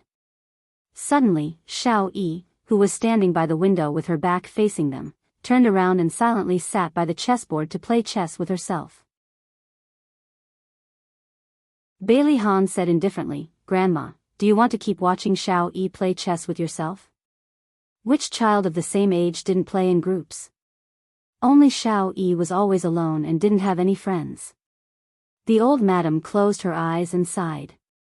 Forget it, forget it. Let them come. However, I have a condition. You can't let Xia Dong see Xiao Yi." If the mother and son met, what if Xia Dong had any ideas? Bailey Han frowned. "I've already promised her." A strange smile appeared on the old madam's lips. "So what if you've agreed? Anyway, the decision is in my hands. Don't worry, I won't embarrass her tomorrow." At 4:00 in the afternoon, Xia Dong drove the BMW with Xiao Bao to the Old Bailey residence. A servant led them in. The housekeeper was waiting at the door and bowed politely. "Miss Xia, please rest in the living room. Young Master Xia, please follow me upstairs." Xia Dong's eyes moved. "Housekeeper, I want to go upstairs to see young master." The housekeeper looked troubled. "Miss Xia, I'm very sorry. Without the old madam's permission, no one can see young master." Bailey Han had already promised her, but now the old madam jumped out to block her way. Xia Dong wanted to flip out, but she thought that there was still a long way to go, so she controlled herself. She bent over and reminded Xiao Bao, "Bao Bao, remember mommy's words. You have to be friendly to Xiao Yi." "Don't worry, Mom. I know what to do." Xiao Bao pouted disapprovingly. He waved his hand and swayed his little butt as he followed the housekeeper upstairs. Xia Dong watched their figures disappear at the top of the stairs before she sat down on the sofa. Immediately, a servant came forward to make her a cup of tea and considerately brought her newspapers and magazines. The living room was very quiet. The servant looked down and stood to the side. Xia Dong casually flipped through the magazine. On the surface, she looked like she was staring at the magazine, but in reality, she was listening attentively, hoping to hear what was going on upstairs. However, she was disappointed. Other than the sound of her flipping through the magazine, she couldn't hear anything else. On the second floor, Xia Xiaobao swaggered into Bailey Yi's room. In front of the large floor-to-ceiling window, a small figure was sitting on the ground. He was facing the window, holding a thick book and reading quietly. There were many books scattered around his feet. Xiao Bao glanced at the housekeeper standing at the door. His pink cheeks puffed up, and he quickly ran to Bailey Yi's side. He squatted down and looked at the book in his arms. He exclaimed, "Not bad, you're actually reading Sun Tzu's Art of War. Can you understand it?" Bailey Yi ignored him and focused on reading his book. Sigh, so boring. Xiao Bao shook his head and sat down. He moved his little butt to Bailey Yi's side and nudged him with his elbow. "Hey, you jerk, I'm a guest and you're the host. How can you leave me here and read by yourself?" That kid poked the young master. The housekeeper was on high alert, waiting for his young master to scream and fly into a rage. But to his surprise, he did not react at all. The housekeeper could not help but rub his eyes, thinking that he was seeing things because of his age. Oh, oh, oh, you jerk, at least pay attention to me. Xiao Bao had been acting alone for a long time and was starting to go crazy. He shamelessly lay on the ground and rolled around, bumping into Bailey Yi from time to time. He did not dodge, nor did he scream. He was as quiet as a statue. The housekeeper, who had been standing upright, began to stiffen. His eyeballs were about to pop out of their sockets. Oh, oh, oh, he was not seeing things. The young master did not reject Xia Xiaobao's touch. It was too touching. He had to report this to the old madam immediately. The old housekeeper threw the surveillance mission that the old madam had given him to the back of his mind. He ran out of Bailey Yi's room with tears streaming down his face and rushed up to the study on the third floor. His footsteps were so vigorous that it was impossible to tell that he was in his 60s. Xia Xiaobao glanced at the empty doorway and quickly rolled to Bailey Yi's side. He kicked his little butt. Hey, Bailey Yi, there's no one here now. You don't have to pretend anymore. Bailey Yi did not move or speak. Xia Xiaobao climbed up and moved closer to him.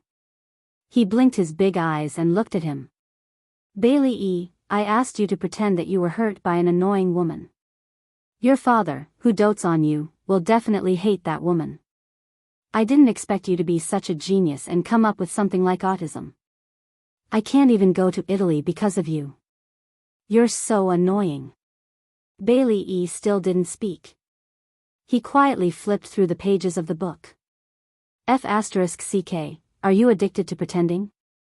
Xia Xiaobao was angry. No one had ever dared to ignore him to such an extent.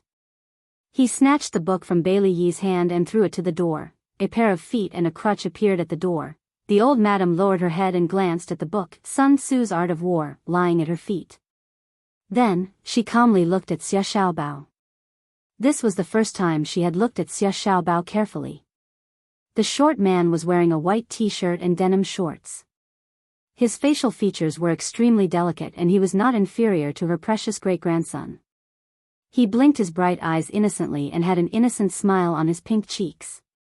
His handsome and cute appearance made people want to take pity on him. The old madam smiled kindly. You're Xia Xiaobao?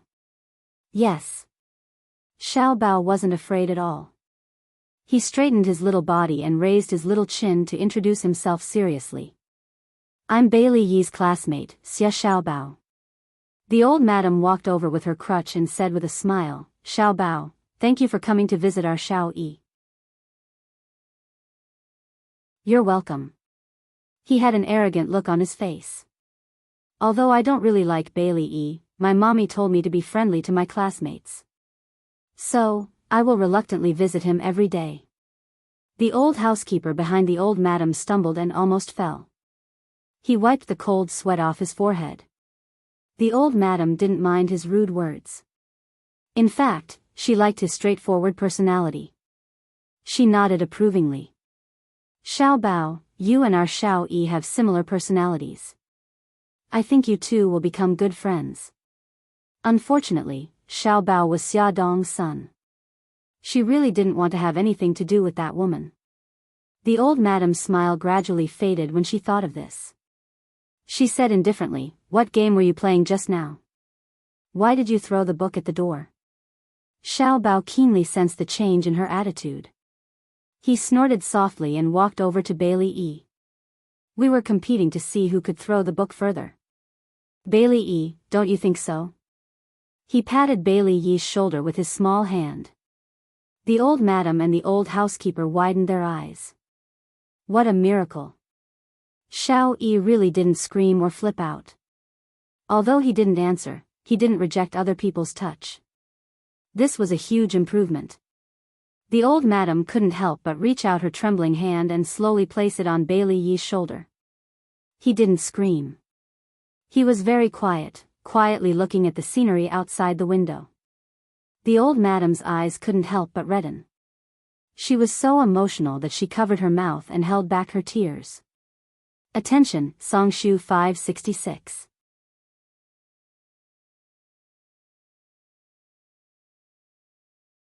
Chapter 131. Old Madame Dowager wanted to hug his soft little body tightly, but she didn't dare and forced herself to hold back. He was looking out of the window with all his attention. She followed his gaze and saw a few pots of flowers blooming on the balcony. There was nothing special about them, but he was looking at them very seriously. Old Madame Dowager had mixed feelings. She was happy and sad at the same time. When she looked at Xia Xiaobao again, her eyes were sincere. Xiaobao, Xiao Yi seems to like you a lot. Come and accompany him every day in the future. If you need anything, just tell Great-Grandma. Great-Grandma will definitely satisfy you. Xia Xiaobao was a little angry. This old grandma wasn't cute at all. She was warm to him one moment and cold to him the next. When she saw that he could be used, she immediately seduced him with benefits. Humph. But his mother had told him not to get into a conflict with Bailey's family, so he reluctantly paid attention to her. He blinked and revealed a sweet and innocent smile. There were even 2 cute dimples on his cheeks. Great-Grandma, can I have anything I need? Old Madame Dowager nodded. His smile became even sweeter. I want my mommy to play with us. My mommy knows a lot of games. With her company, Bailey Yi will definitely recover faster. It was so boring to play with just the 2 of them. Also, his mother seemed to want to visit Bailey Yi very much. Although he didn't know why, he was happy as long as his mother was happy. Old Madame Dowager frowned. He puffed up his cheeks and said angrily, you can't even agree to such a simple request.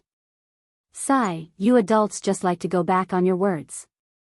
Old Madame Dowager struggled for a few seconds but still refused. This condition won't do.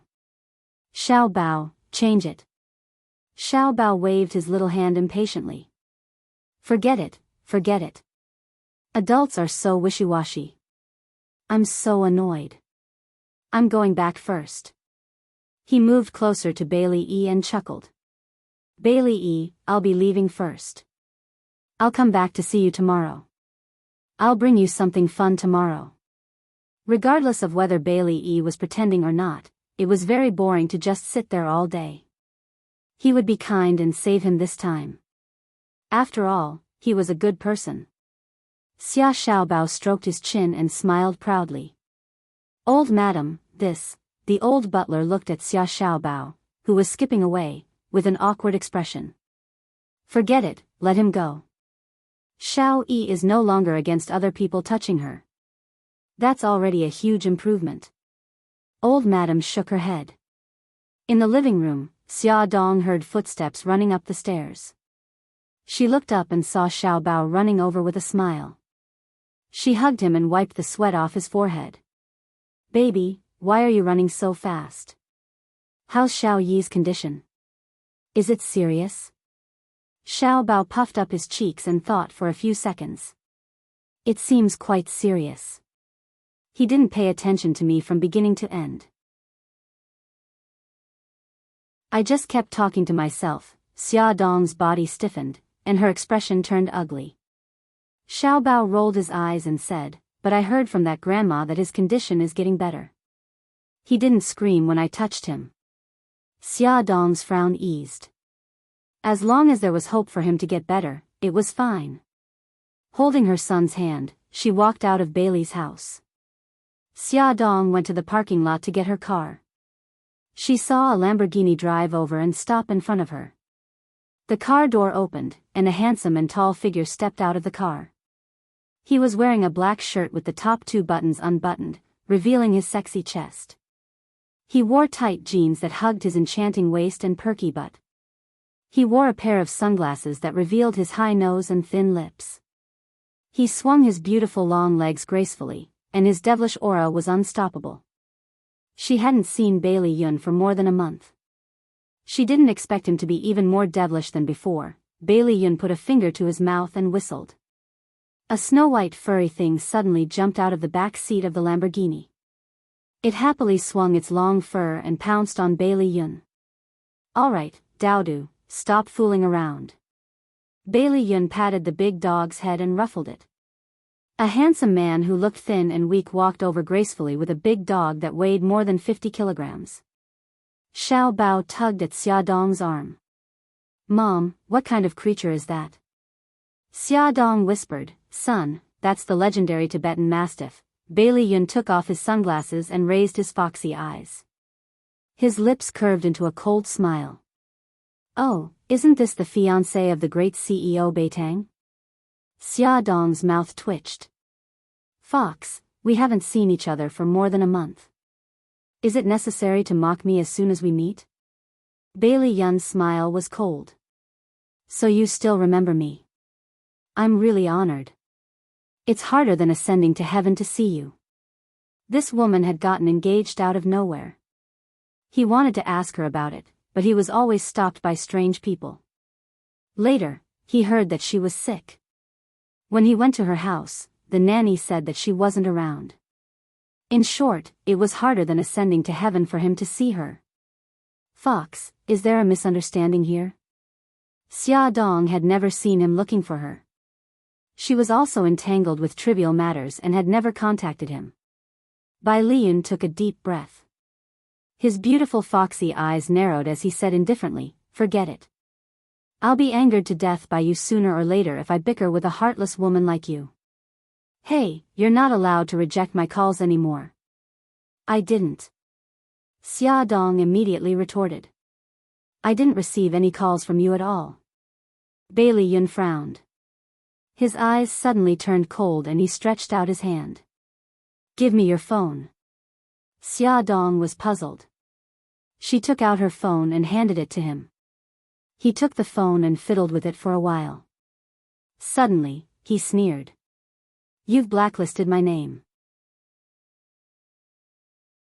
No wonder you can't answer my calls."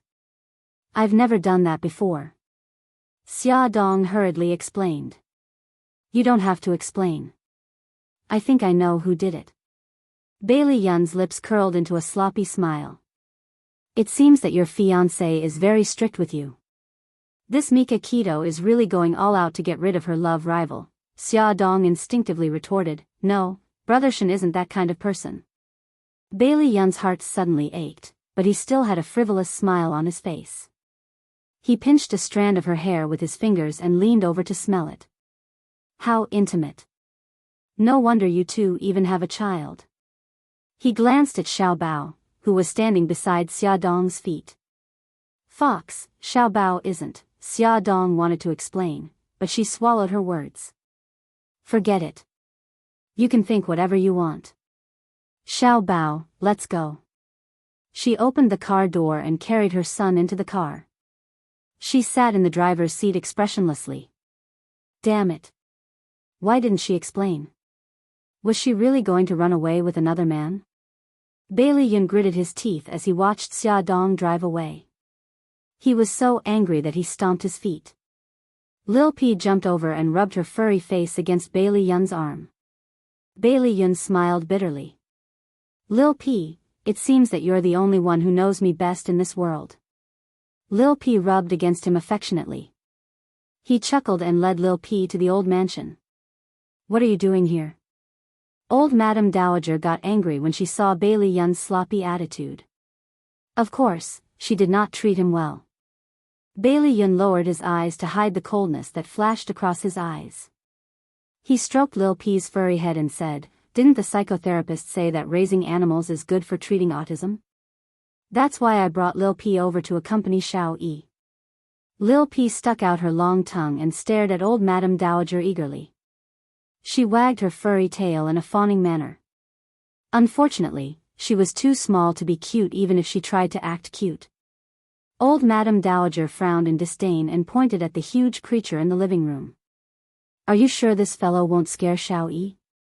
Bailey Yun's mouth twitched. Xiao Yi has liked Lil P since she was young. Lil P also likes her very much. "Grandma, do you remember when Xiao Yi shaved all of Lil P's fur when she was 3 years old?" Lil P did not even make a sound. If it were anyone else, Lil P would have bitten off an arm before they could even pluck a single hair from Lil P's body. Old Madame Dowager thought about it. There was indeed such a thing. At that time, the big guy had a bald butt and was depressed for a long time. She hid at home and avoided people. Butler, clean Lil P and send her to young master's room. Bailey Yun was speechless. He had just cleaned Lil P up before leaving the house. She smelled good all over, okay? Lil P, woo-woo T to the power of T. She despised him. Lil P also had dignity. When the servant was bathing her, she fiercely splashed the servant with water. Bailey Yun took Lil P upstairs. Xiao Yi was still sitting by the window, quietly reading a book. Bailey Yun called his name, but he did not respond.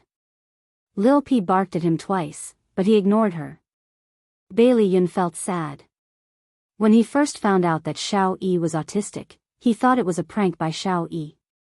However, a week had passed, and she still did not get better.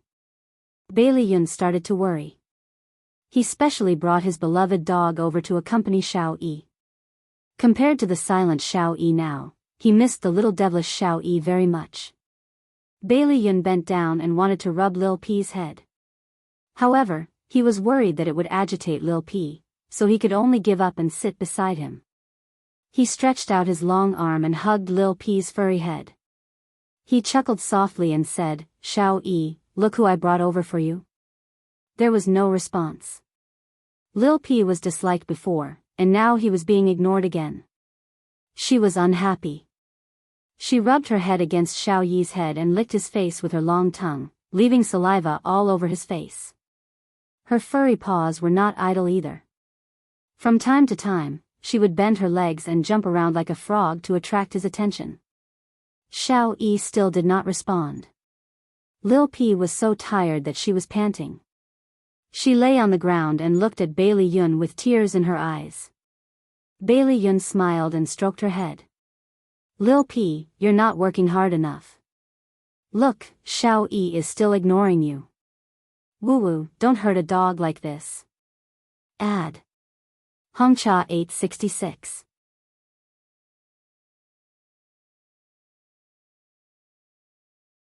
Chapter 132. Lil P rolled around on the floor with tears streaming down his face. Although his body was huge, he was extremely nimble. He was very careful not to bump into Xiao Yi. Otherwise, with his size, it was very likely that Xiao Yi would have been sent flying. Bang!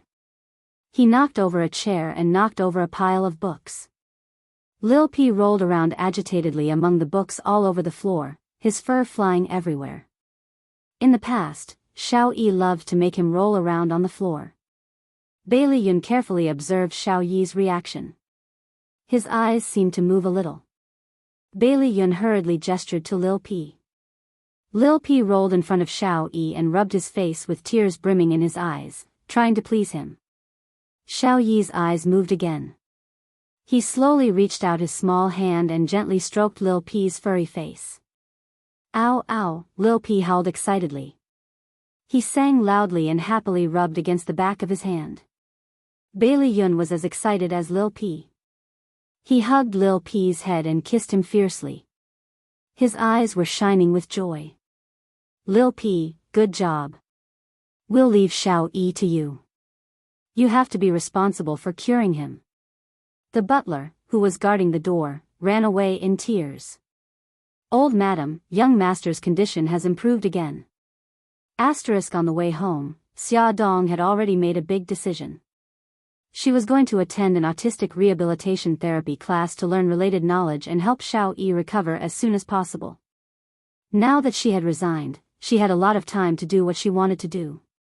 When Mika Keto got home, she told him her thoughts. He was silent for a while and expressed his support for her decision. After coaxing the children to sleep, Mika Keto still hadn't left. Xia Dong hesitated for a moment and said, "Brother Shen, I met Bailey Yun today. He said that he had looked for me before and even called me, but I didn't know even once." She didn't say anything else, but her eyes were full of questions. Mika Keto's expression was calm. "I was the one who got someone to stop him. I was also the one who blacklisted his number on your phone." "Why?" Xia Dong did not understand. Bailey Yun was not a bad person. There was no need to guard against him. Because I'm worried that he'll kidnap you. He's a famous playboy. He didn't look like he was joking. Xia Dong's face darkened. Brother Shen, I'm already an adult. I have the ability to distinguish and reason. What you're worried about will never happen. She began to wonder if the sudden disappearance of her admirers back in Japan was also because of him. He stroked her head and smiled. Silly girl, you can also think of it as me being jealous, Brother Shen. Xia Dong felt helpless. Don't do such childish things anymore, okay? He laughed. Okay, but you have to promise me that you won't go out alone with Bailey Yun. She was speechless. Bailey Yun is a good person. He won't do anything to me. The smile on his face widened. You can still think of it as me being jealous. Xia Dong wanted to scratch the wall. When did Brother Shen become so unreasonable? Without thinking, she blurted out, then why aren't you guarding against Bailey Han? Mika Kito's eyes narrowed. Bailey Han and she even had a child. How could he not know that Bailey Han was the most threatening one? However, when she was kidnapped, he needed Bailey Han's help. There was no way he could exclude Bailey Han from the two of them. As for the others, they weren't so lucky. He was even considering if he should blacklist Xiao Tianxing as well. What a terrifying possessiveness. He smiled faintly and said insincerely, because I know that you don't want to have anything to do with Bailey Han, so he's not worth being afraid of. Alright, he hit the nail on the head. Xia Dong and Gigai shut their mouths. After sending Mika Kito off, it was already past 10 o'clock. Xia Dong went to the children's room to take a look. The two little guys were sleeping soundly. She smiled and gently closed the door. When she returned to her room, she dialed Bailey Yun's number. Fox, it's me, Xia Dong. Bailey Yun was drinking at the bar when a beauty came over to chat him up. He pushed her away and picked up the phone. Hearing her hesitant voice, he could imagine her hesitant look at the moment. He narrowed his eyes slightly. Do you want to ask about Xiao Yi's condition? Xia Dong grunted and kicked the ground with the tip of her foot. You brought the dog over today to keep Xiao Yi company, right? How is his condition now? His heart was filled with resentment. If it wasn't for Xiao Yi, she wouldn't have taken the initiative to contact him.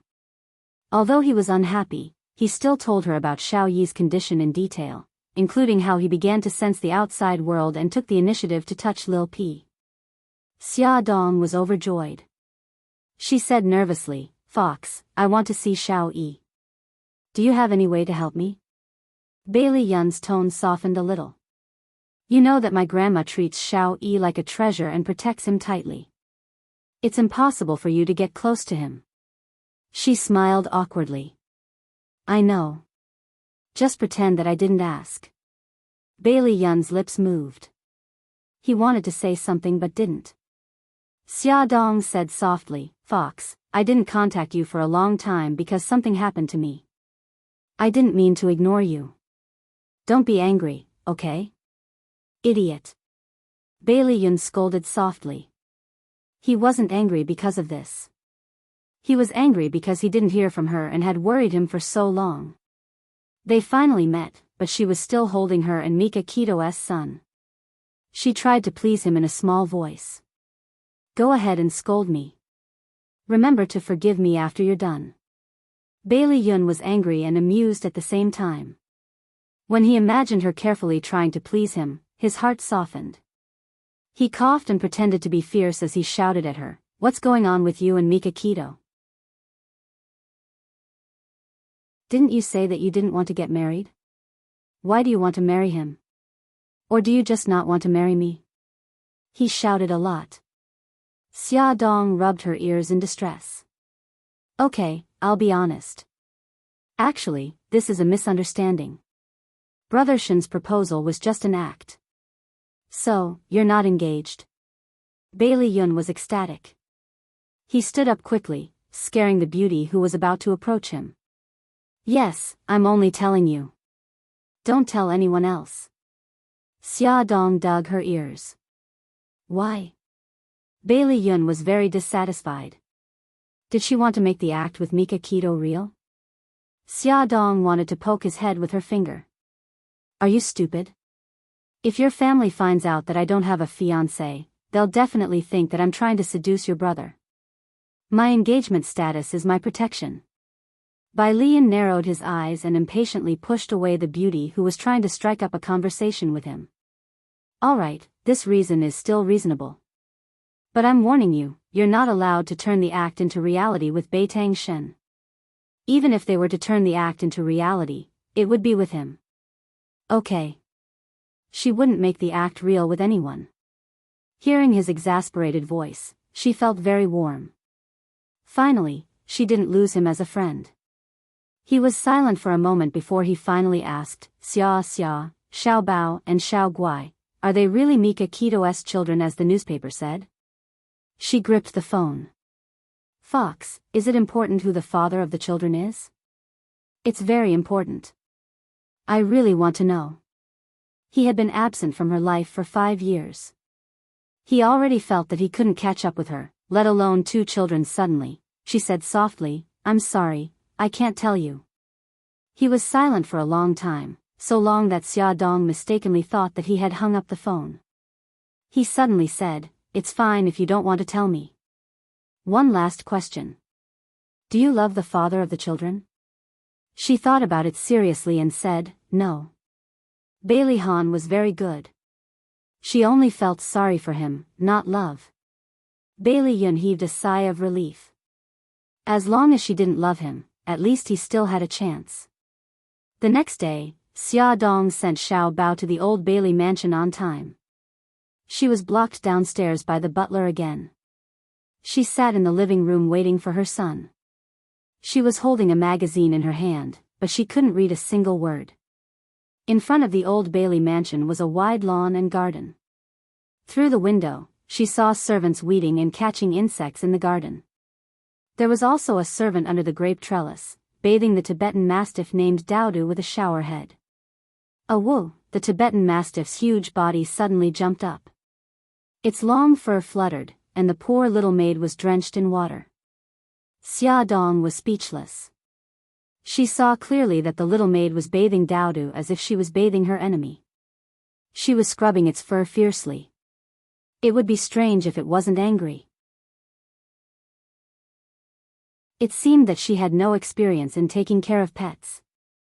Anyway, she had nothing to do, so she might as well help her. Xia Dong looked at the maid who was standing in the living room with her head lowered. She greeted her and walked out of the living room. The leafy grapes blocked the summer sun. Xia Dong walked to the flustered little maid and smiled kindly. Don't use so much force. It will be unhappy. The little maid was about 17 or 18 years old. Her whole body was wet from the water droplets that Daodu threw out. She touched her hair embarrassedly. The old lady asked me to wash it clean, so if you don't mind, I'll help it wash. Xia Dong rubbed Daodu's wet head. It didn't show a fierce expression like other Tibetan mastiffs. Instead, it naturally enjoyed her touch. How can I do that? You are a guest. Miss Xia, you'd better go back to the living room. It's okay. I have nothing to do anyway. By the way, what's your name? Xia Dong took the comb on the ground and gently combed Daodu's tangled hair. The little maid smiled shyly. My name is Yi Lu. Miss Xia, you can call me Xiao Lu. Xia Dong said as she combed Daodu's hair. Xiao Lu, before bathing the pet, you can use the comb to comb its hair. You can remove the fur balls and hair knots. You can also pick up the dirt on its body. After combing its hair, Xia Dong asked her to take a cotton swab and put it in Daodu's ears to prevent water from flowing into its ears and causing otitis media. You can also apply eye ointment to the eyes to prevent water and infection. Xia Dong used her fingers to gently apply the eye ointment. With every step, she explained the purpose of her actions once more. Yi Lu kept nodding, her face full of admiration. Miss Xia, you know so much. Have you had a pet before? Xiaodong poured a special pet bath gel onto her palm, rubbed it into foam, and then applied it on Lil P's body. She smiled and said, I used to have a schnauzer when I was in Japan, but after I came back to China, I stopped having one. In fact, not only had she bathed dogs, she had also bathed horses. Wow, that's amazing. The little girl was so innocent. She looked at Xiaodong with admiration. With one teaching and the other learning, the two quickly became familiar with each other. Xiaodong found out a lot about Xiao Yi. She knew that he was a child prodigy like Xiao Bao and was a master of Go at a young age. She knew that he was serious and was like an adult. The only thing that made him look like a child was that he liked to eat sweets. She also knew that he didn't like Su Yunxian and didn't want her to be his mommy. Xiao Lu smiled embarrassedly. Miss Xia, that's all I know. I just came here not long ago and I've been helping out in the kitchen. Xiaodong smiled. I know, I'm just curious. Don't worry, I won't tell anyone about this. Okay. Xiao Lu smiled and nodded. Xiaodong patted the clean Daodu. Daodu, get out of the bathtub and shake the water off your body. Daodu seemed to understand her words and stepped out of the bathtub gracefully. Xiaodong quickly pulled Xiaolu back to prevent them from being affected by the water that Daodu threw out. In the end, Daodu seemed to be doing it on purpose. It ran to their side and shook the water off. Xiaodong quickly dodged and stepped on the steps. Xiaolu was also dodging and bumped into her from the front. She lost her balance and fell backwards. Miss Xia, Xiaolu hurriedly pulled her. But her hand was still a little short. Seeing that she was about to fall, Xiaodong was already prepared to use her hands to support her abdomen. But the expected fall did not happen. After a series of rapid footsteps, she was supported by a pair of strong arms around her waist. Although it was only 2 steps, suddenly slipping and falling still made her heart beat faster. Xiaodong rested for 2 seconds in the arms of the person who came and quickly stood up straight. Thank you. She turned to thank him and saw Bailey Han's dark and handsome face. He looked at her coldly. His cold lips were pursed tightly, as if he was angry. She was stunned and at a loss. Thank you, can you let go of me first? His hands were still on her waist. As she turned around, their posture was extremely ambiguous. His deep eyes were filled with coldness. Aren't you pregnant? Why are you so careless? I'm sorry, she instinctively apologized, but quickly realized that something was wrong. He had saved her in a critical moment. It was normal for her to thank him. Why did she have to apologize to him? Young master, it's all my fault. I accidentally bumped into Miss Xia. Please don't blame Miss Xia. Xiao Lu apologized in a panic. Bailey Han did not even look at her. He stared at Xiaodong without blinking. Have you always made Mika Keto worry like this? Ad Shinwu 799.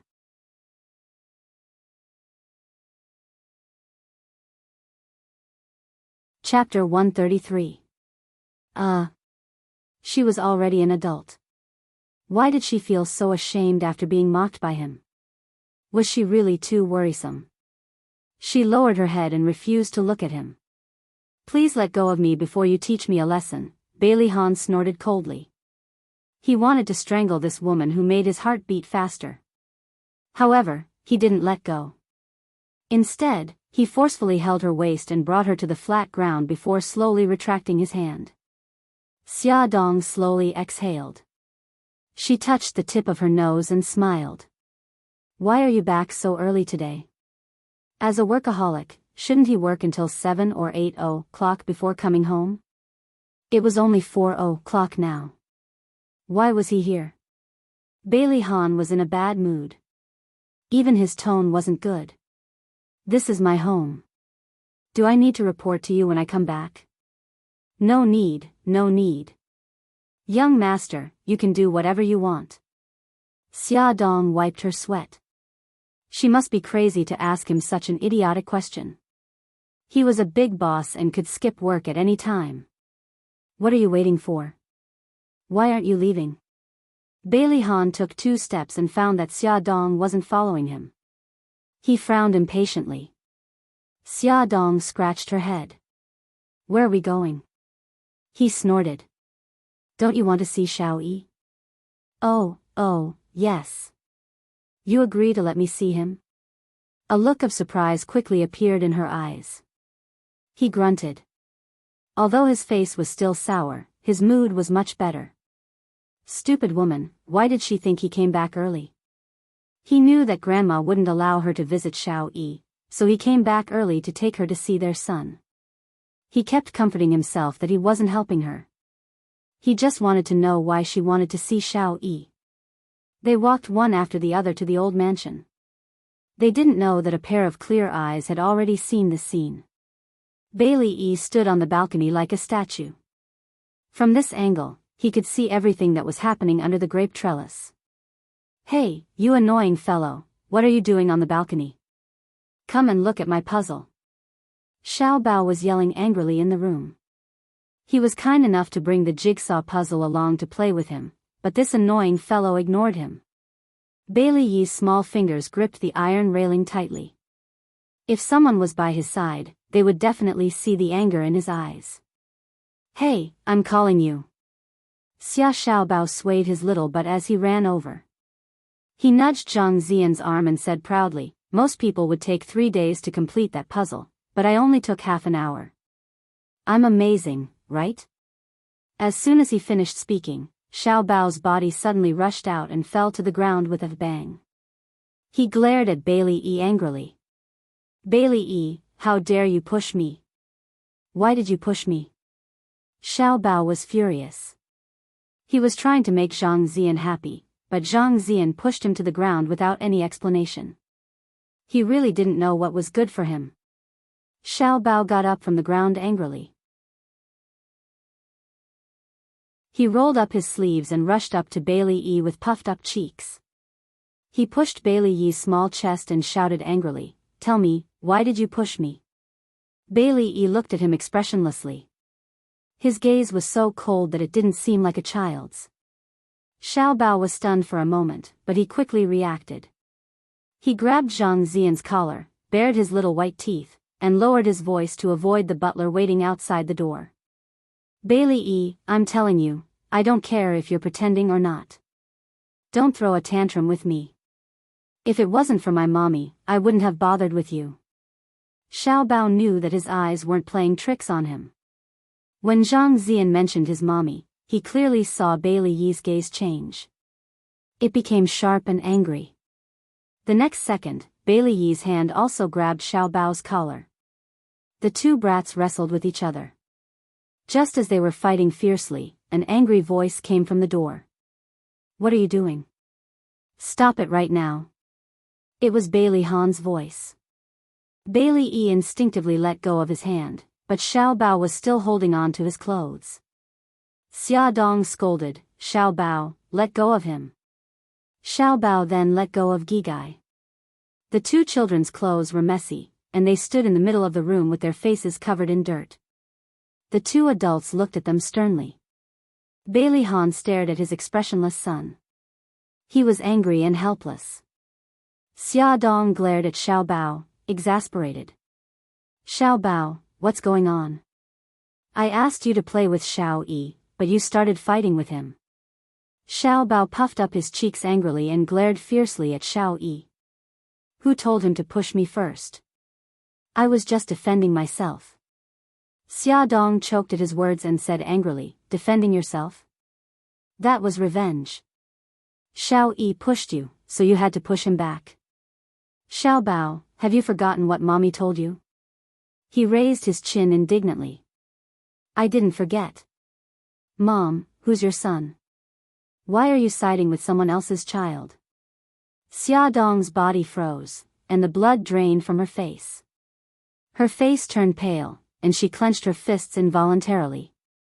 Bailey Han didn't know why Xiao Bao's words made Xia Dong react so strongly. A complicated look flashed across his eyes, and he said in a low voice, "Xiao Bao, don't be so rude to your mommy. Uncle, how I talk to my mommy is our family matter. Don't be a hypocrite and poke your nose into other people's business. Xiao Bao saw his mother's pale face and immediately regretted it. However, he was too prideful to admit his mistake in front of outsiders, so he turned his anger to Bailey Han. Xiao Bao. Xia Dong called her son's name sternly. Don't be rude to Uncle Bailey. Apologize now. No, I didn't do anything wrong. There was no way he would apologize to his irresponsible father who abandoned him. Xiao Bao kicked the jigsaw angrily, grabbed the small backpack on the ground, and ran out like a wisp of smoke. Xia Dong looked at Bailey Han apologetically. Mr. Bailey, I'm sorry. Xiao Bao's temper is too stubborn. She looked at Xiao Yi reluctantly. I'll leave first. Hurry and see if the young master is hurt anywhere. Bailey Han looked at Xia Dong's back as she chased after Xiao Bao. He raised his eyebrows and thought about her attitude. In front of him, her biological father, she didn't hide her concern for Xiao Yi. Was her motherly love too flowing? Xiao Yi was indifferent to all of this. He quietly tidied up the flower pots that had been kicked over during the fight. Bailey Han walked to his side and squatted down so that he was at eye level with him. He tried his best to soften his voice. Xiao Yi, let Daddy see if you're hurt. He carefully checked his head and body. After confirming that he wasn't hurt, Bailey Han stroked his hair and said, Xiao Yi, it's wrong to fight with others. Don't do it again, okay? Bailey Yi looked down and didn't say anything. Bailey Han moved his lips helplessly. He held his son's thin shoulders and made him look at him. Xiao Yi, Chief Editor Xia and Xiao Bao are here to help you. Don't be hostile to them. Xiao Yi still didn't respond. Even his eyes were dull. Bailey Han didn't dare to force him. He was worried that it would agitate him, so he took the puzzle pieces that Xiao Bao brought over. He pulled his son to sit on the thick carpet and chuckled. It's been a long time since I played with puzzles. Xiao Yi, play with Daddy, okay?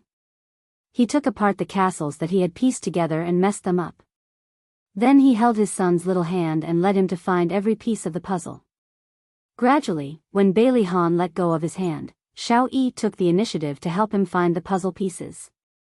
He was ecstatic and praised him at appropriate times. Slowly, he let Xiao Yi solve the puzzle by himself. This time, he didn't get the expected result.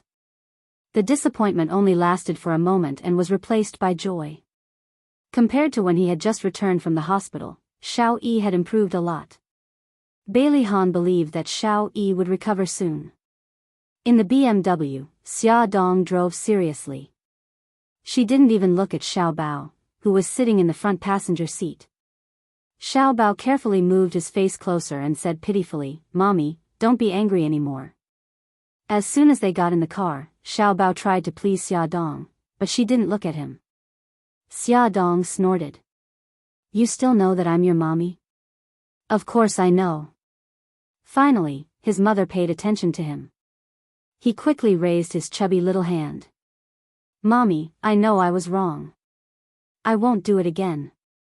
Xia Dong raised her eyebrows. Tell me, what did you do wrong? He looked bitter. I shouldn't have fought with my classmates. In the future, when my classmates hit me, I should be magnanimous and bear with it. My biggest mistake was talking back to you, Mommy. I was rude to my elders. Xia Dong's mouth twitched. Was he admitting his mistake, or was he trying to make her angry? Mommy, Xia Dong's soft voice dragged on. His large eyes kept blinking and there was a fawning smile on his pink cheeks. Xia Dong's heart softened. She reached out and patted his head. She sighed. Xiao Bao, Mommy knows that you're unhappy that you have to play with Xiao Yi. But Mommy really hopes that you can become friends. Even if you can't become friends, you should at least be friendlier to him, okay? Her eyes were full of hope. He was unconvinced, but he couldn't bear to disappoint her. He nodded reluctantly and asked sourly, Mommy, why are you so nice to him? He was Bailey Han's child with someone else. She smiled. Xiao Bao, actually, Xiao Yi is very pitiful. He didn't have a mommy, friends, or siblings since he was young.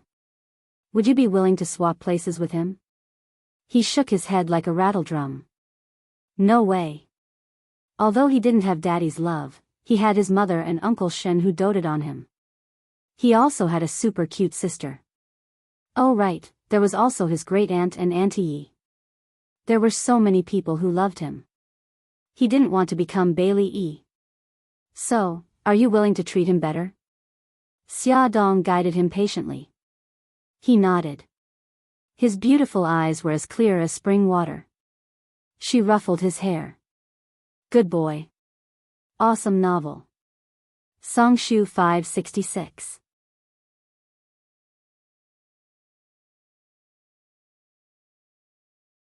Chapter 134. The director of Glamour magazine found out from someone that Xia Dong did not go abroad, so he called her and asked her to return to her position as the chief editor.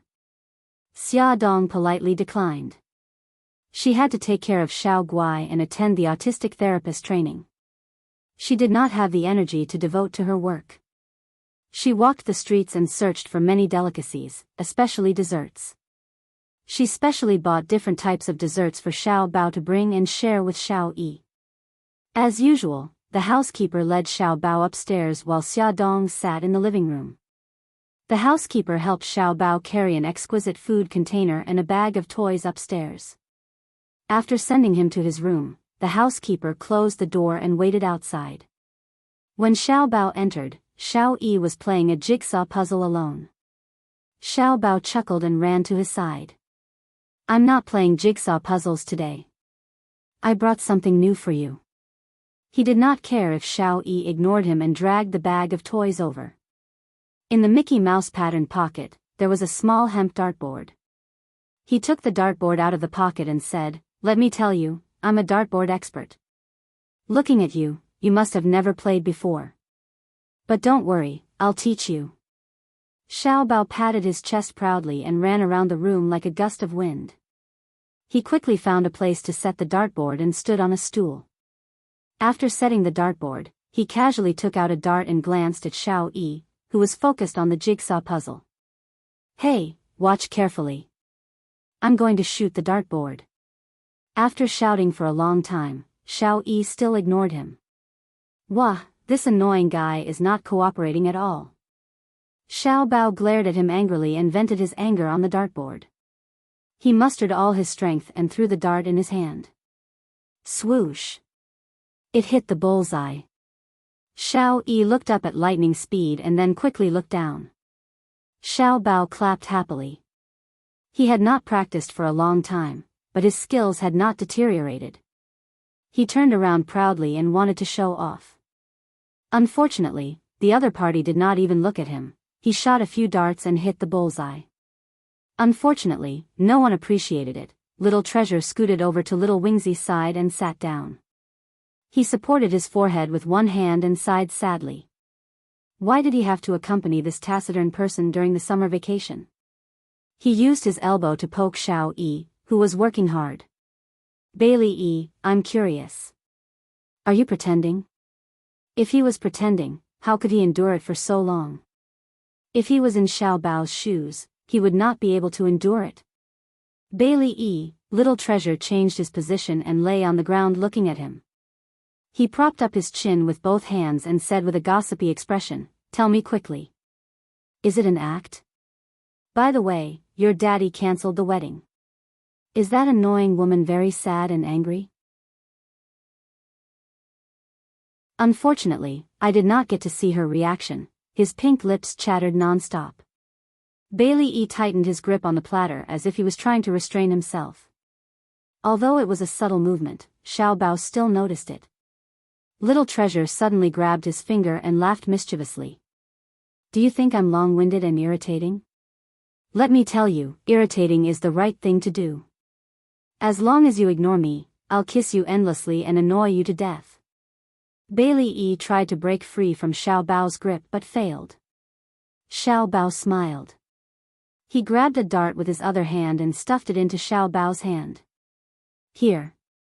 As long as you can hit the dart plate here, I'll shut up and never bother you again. Xiao Bao was a handsome guy who was loved by everyone. He did not want to nag endlessly like a naggy old woman.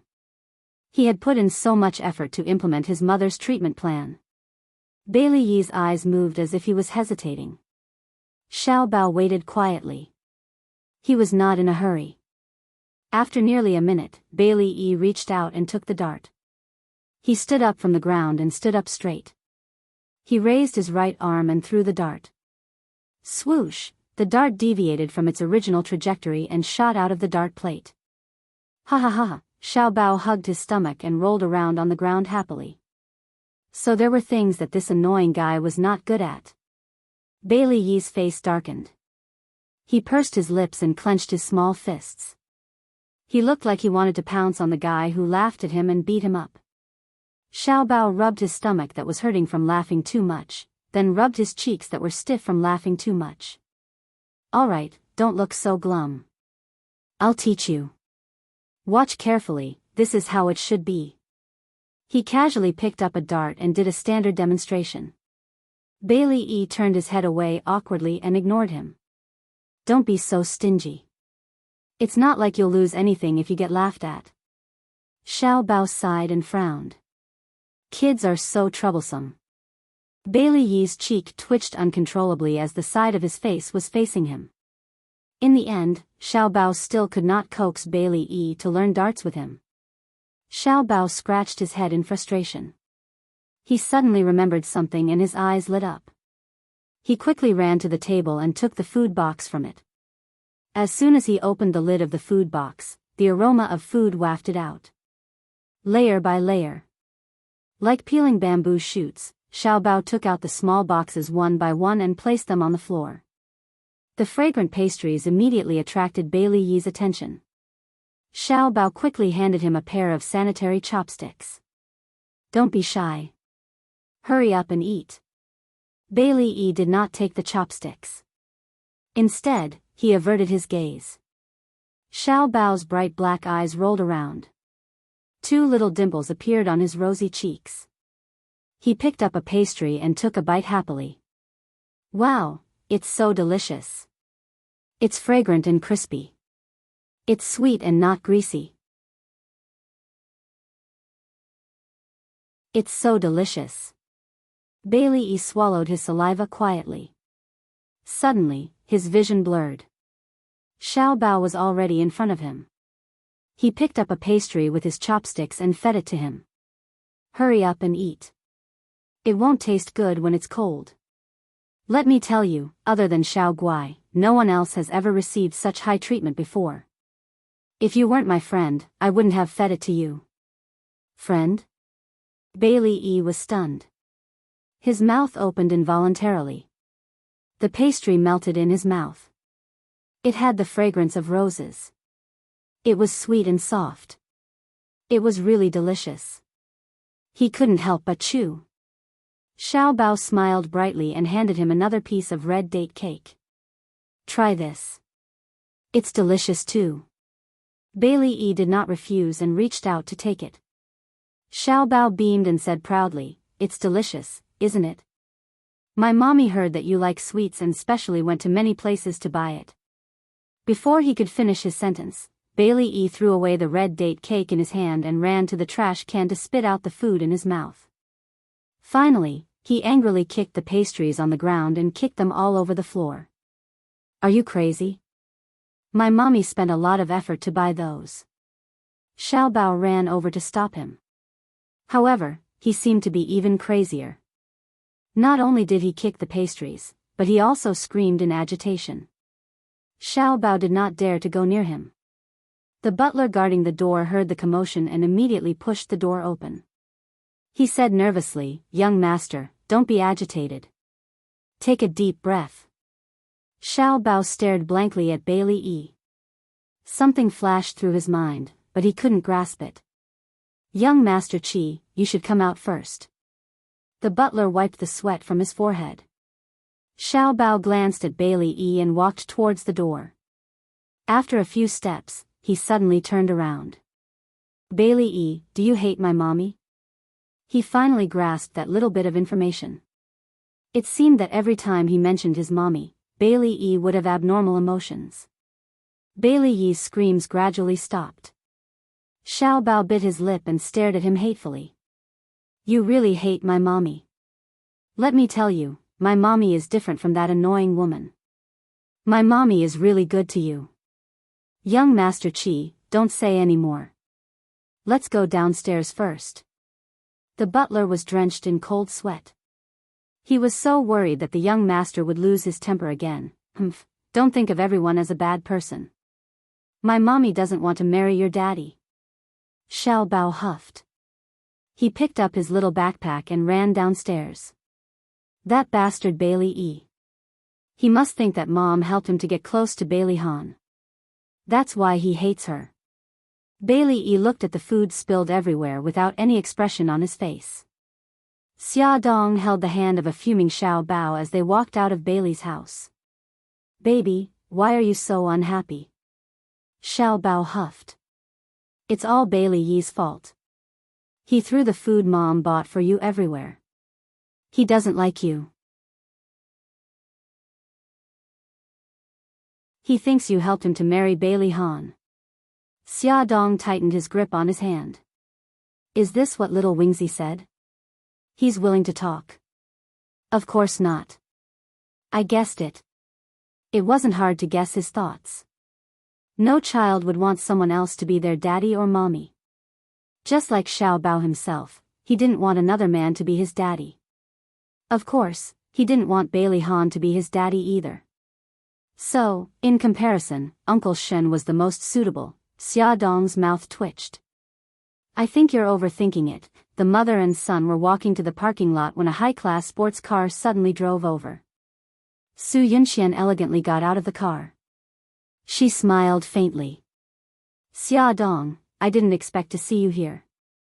Did Grandma allow you to enter Bailey's house? Xia Dong ignored the sarcasm in her words and said calmly, I'm sorry to disappoint you. Not only did I enter Bailey's house, but I also drank Bailey's tea. By the way, I'll continue to come here. Su Yunxian's exquisite smile froze. Is that so? Even so, I don't think Grandma will let you see Xiao Yi. Even a rabbit would bite when cornered, let alone Xia Dong, who was stubborn to begin with. The guilt she felt for stealing Xia Dong's child had long disappeared after Xia Dong's repeated provocations. She sneered and said, Miss Su, before you care about my affairs, why don't you care about your own affairs first?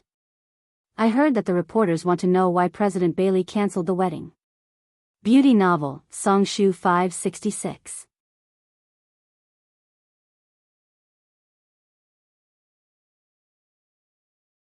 Chapter 135. Xia Dong's counterattack had undoubtedly poked at Su Yunxian's sore spot. Her beautiful eyes stared fixedly at Xia Dong, filled with hatred.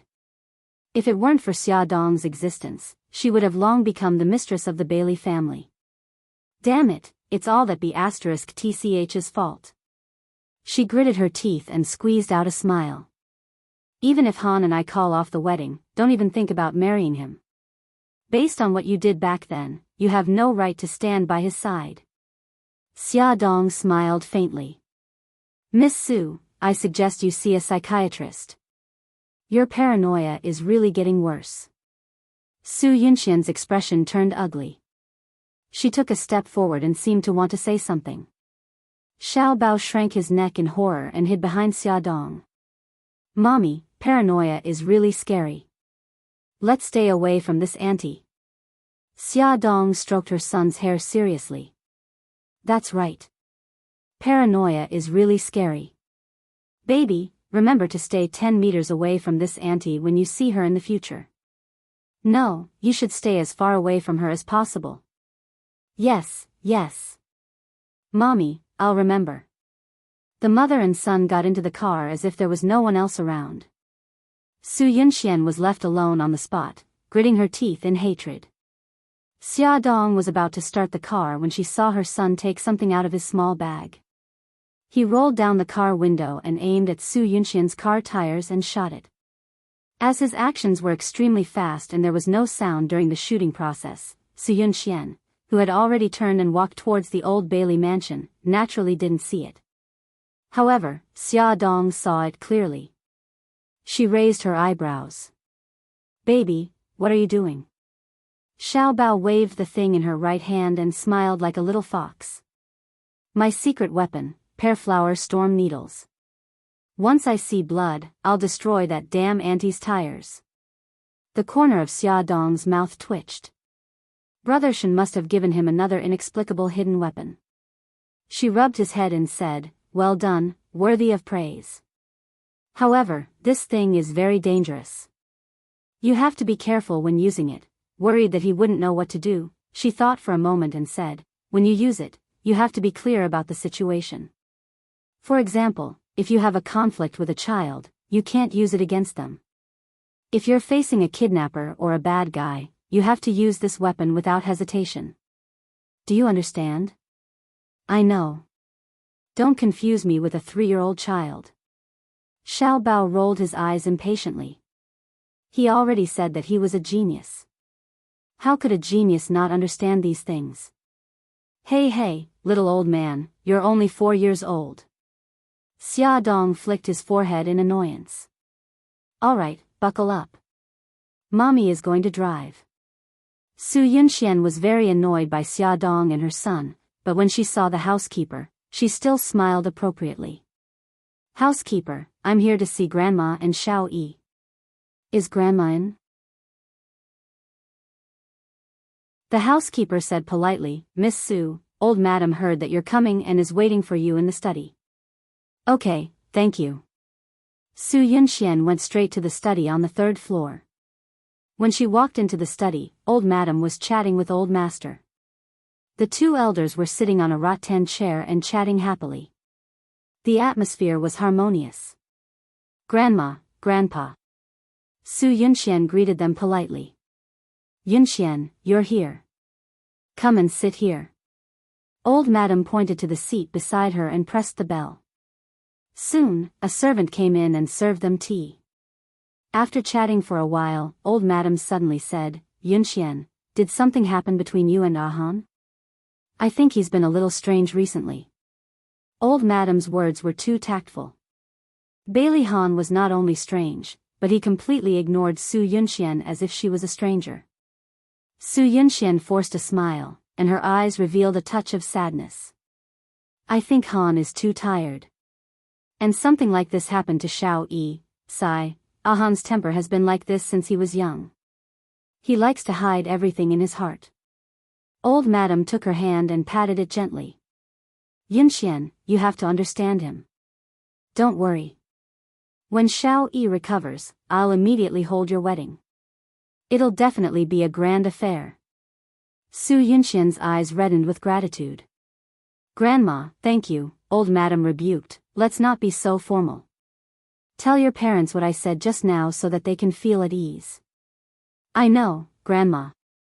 Before I came, my mommy told me to visit you more often. If you need anything, just let me know. Don't be shy." Old madam was very emotional. "Your parents are reasonable. Help me thank them." The two chatted for a while. Su Yunxian proposed to visit Xiao Yi. Old madam was very comforted.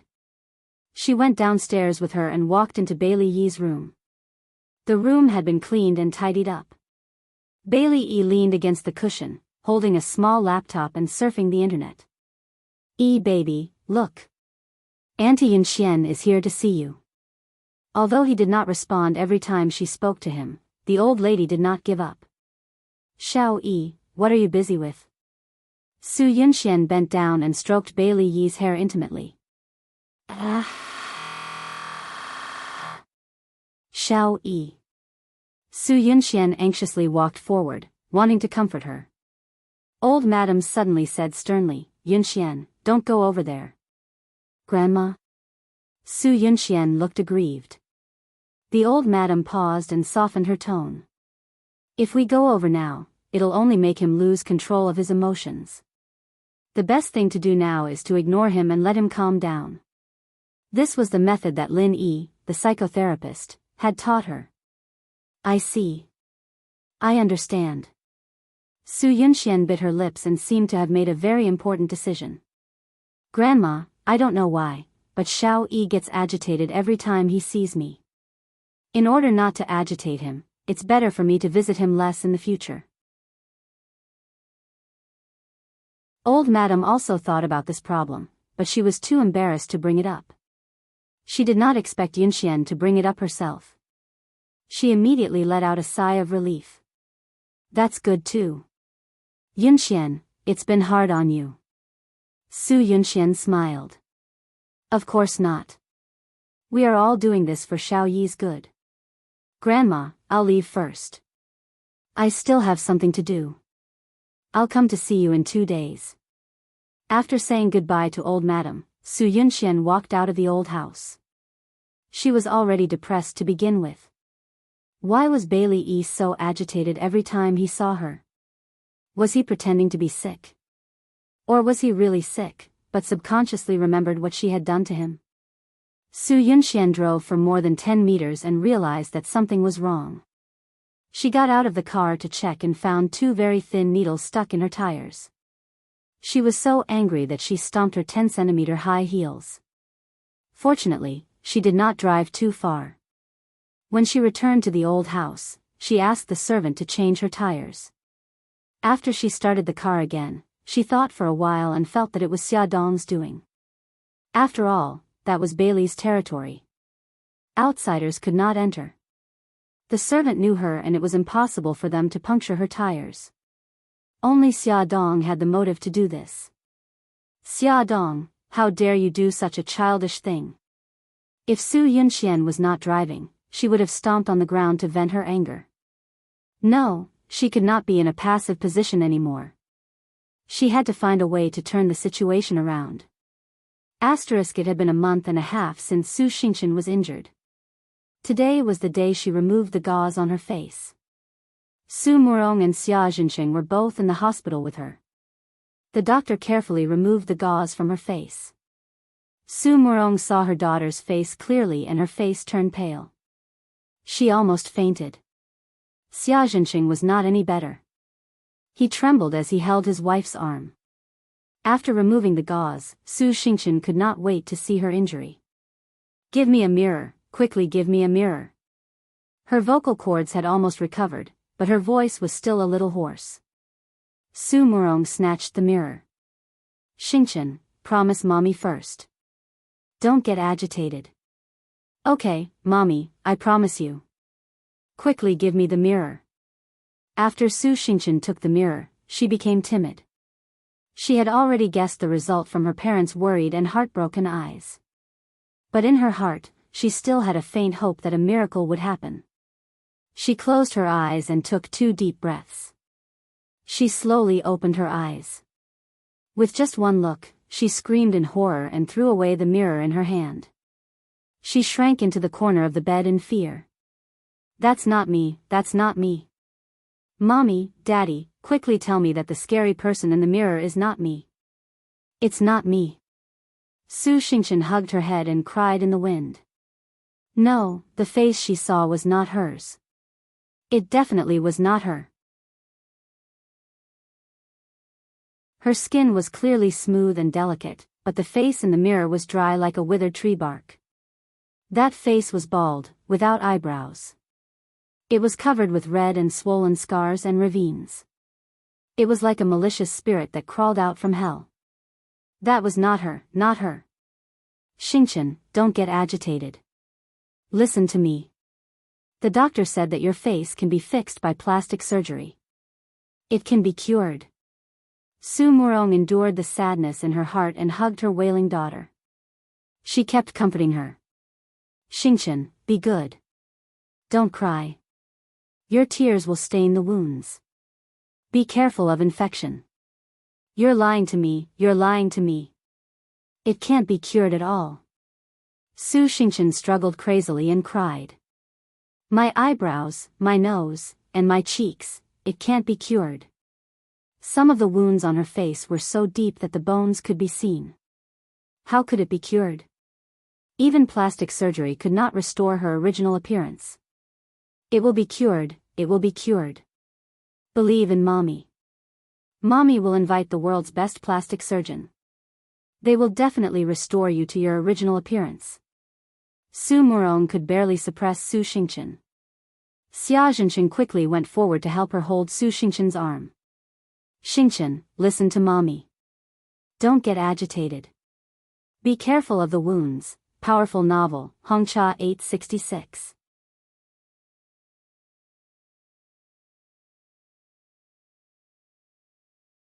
Chapter 136. Su Murong could barely hold Su Xingchen down. Xia Zhenchen hurriedly stepped forward and grabbed Su Xingchen's arm. Xingchen, listen to mommy. Don't be agitated. Be careful of your wounds, let go of me. Su Xingchen was completely defeated by that nightmarish face. She lost all reason and kept crying. I want my face, I want my face. Xia Dong, Su Yunxian, you two bitches, give me back my face. Su Yunxian just happened to walk in at this time.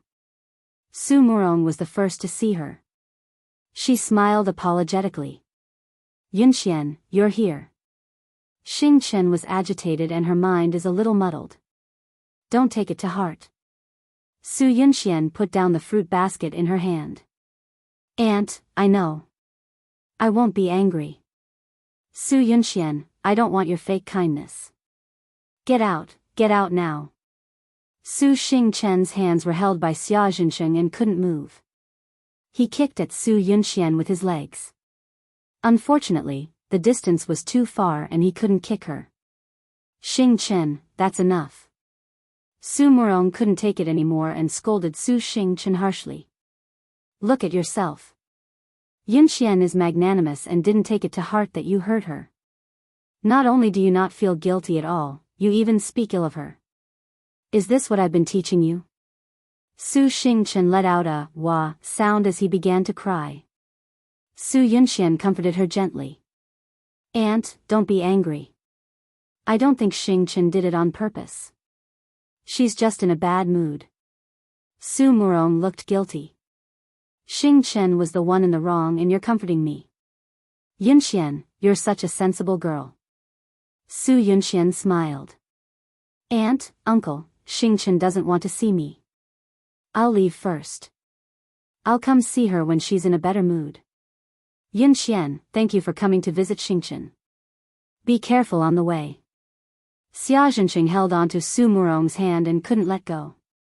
Su Murong personally walked her to the door. After Su Yunxian left, Su Xingchen's emotions were still agitated. She kept crying and throwing tantrums. The couple tried to console her for a long time but to no avail. In the end, they could only call for the doctor to inject her with a sedative. After the injection, she fell into a deep sleep. Su Murong sat by the bed, exhausted. Looking at her miserable face, her eyes couldn't help but redden. Xia Zhensheng put his arm around her shoulder. Wife, don't be sad. Let's think of a way to cure our daughter's face. Su Murong pushed his arm away. Xia Zhensheng, how can you be so heartless? The one lying on the bed right now is our only daughter. Why aren't you sad at all? Xia Zhensheng said helplessly, of course I'm sad, but it's useless to be sad. It's better to think of a way to cure Xingchen's face as soon as possible. Su Murong looked at him coldly and said sarcastically, I think you're just trying to distract me because you're afraid that I'll blame you and your ex-wife's daughter. Xia Zhensheng frowned. This wasn't Xia Dong's fault in the first place. If Xingchen hadn't tried to harm Yunxian and Xia with acid, she wouldn't have ended up in this state. So you're saying that Xingchen asked for it and reaped what she sowed? Su Murong raised her eyebrows and glared at Xia Zhensheng. In your eyes, is Xia Dong the only daughter you have? Let me tell you, Xia Zhensheng, Xingchen ended up in this state because of Xia Dong. She wouldn't let this go so easily. Xia Zhensheng saw a flash of viciousness in her eyes and hurriedly explained, Honey, what are you talking about? Ever since we got married, I only have you and Xingchen in my heart. I'm also very sad that Xingchen got hurt. Let's not talk about other things for now. Saving our daughter is more important. He knew that the more he explained, the more Su Murong would hate Xia Xia. Su Murong slowly let out a sigh of relief and calmed down a lot. Alright, I'll believe you for now. Xia Zhencheng, don't do anything behind my back. Otherwise, if I find out, I won't let you off. Su Xingchen's face had third-degree burns. Because the acid had flowed down from her forehead to the bridge of her nose, her forehead, nose, and chin had the deepest injuries. Even the bridge of her nose was faintly visible and her lips were deformed. Even plastic surgery could only make her face look more normal. Su Murong knew this very well. However, like all mothers, she loved her daughter deeply and hoped for a miracle to happen. She used her connections to ask around for the best plastic surgery hospitals and doctors. Unknowingly, Su Murong woke up on the hospital bed. When she saw her mother by her bedside, she was disheartened and tears welled up in her eyes. Su Murong hurriedly used a cotton swab to carefully dry her tears and comforted her gently. Xingchen, don't cry. Otherwise, your tears will stain the wound and it'll be easy to get infected. Su Xingchen's voice was hoarse and her eyes were filled with grief. Mommy, I know that even with plastic surgery, my face won't recover. If I have to face this face, I'd rather die. Su Murong gritted her teeth and scolded, Su Xingchen, you're not my daughter. I, Su Murong, will never have a daughter as weak as you. Since you're not even afraid of death, why are you afraid of living? Tears welled up in Su Xingchen's eyes again. What's there to be afraid of in death? Living means facing so many strange gazes and going to jail. It's much more painful than death. Su Murong expected better from Su Xingchen. Have you forgotten how I taught you? If others respect me, I'll respect them 10 times. If others hurt me, I'll hurt them 10 times. Right now, you're suffering here, but the person who hurt you is free and unfettered. Are you willing to accept this? Her words indeed stirred up Su Xingchen's motivation to live. Her lifeless eyes slowly regained their luster. Her terrifying face was even scarier because of her hatred. She looked like a demon that had climbed up from hell. With a low and hoarse voice, she said, No, I'm not willing. Su Murong stroked her hair and her voice was terrifyingly calm. Since you're not willing, then live well. As long as you're alive, there's hope. Whatever you want, you can still fight for it. If you die, then there's really nothing left. Right, how could she let Su Yunxian and Xia Dong wish for Gigai to die? She had to live on resolutely. Only then would there be a day when she could beat them. Su Yunxian walked out of Su Xingchen's ward. She wasn't in a hurry to leave the hospital. Instead, she went to the door of the gynecology department. Sitting on a bench in the corridor, she quietly observed. Su Yunxian saw many pregnant women accompanied by their husbands. The husbands carefully supported their wives while the wives had sweet smiles on their faces. There were also a few girls who came alone sitting in the waiting area. Their young faces were filled with uneasiness. It was easy to guess their purpose for coming here. A young girl walked out of the gynecology department. Her face was pale as she sat beside Su Yunxian in a daze. She was still holding a checkup report in her hand. Su Yunxian looked up slightly. When she saw the word 7 weeks pregnant written on the report, the corner of her lips curled up imperceptibly. She said softly, Little girl, let's make a deal. The girl looked up in astonishment. Her clear eyes were filled with confusion. What deal? Su Yunxian smiled. You don't want the child in your stomach, right? I'll help you get rid of it. I promise that no one will know. The price you'll pay is just the checkup report in your hand. The girl was stunned for a while before she reacted. She muttered, What do you want the checkup report for? Su Yunxian said lightly, That's my problem. You just have to tell me, are you willing or not? The girl bit her lip. Are you sure you won't let anyone know? I'm sure. I don't have money, I'll pay for the surgery. I'll also give you 10,000 yuan for nutrition. I only have one condition. Su Yunxian stared into her eyes. You have to swear on your life that you won't reveal this matter.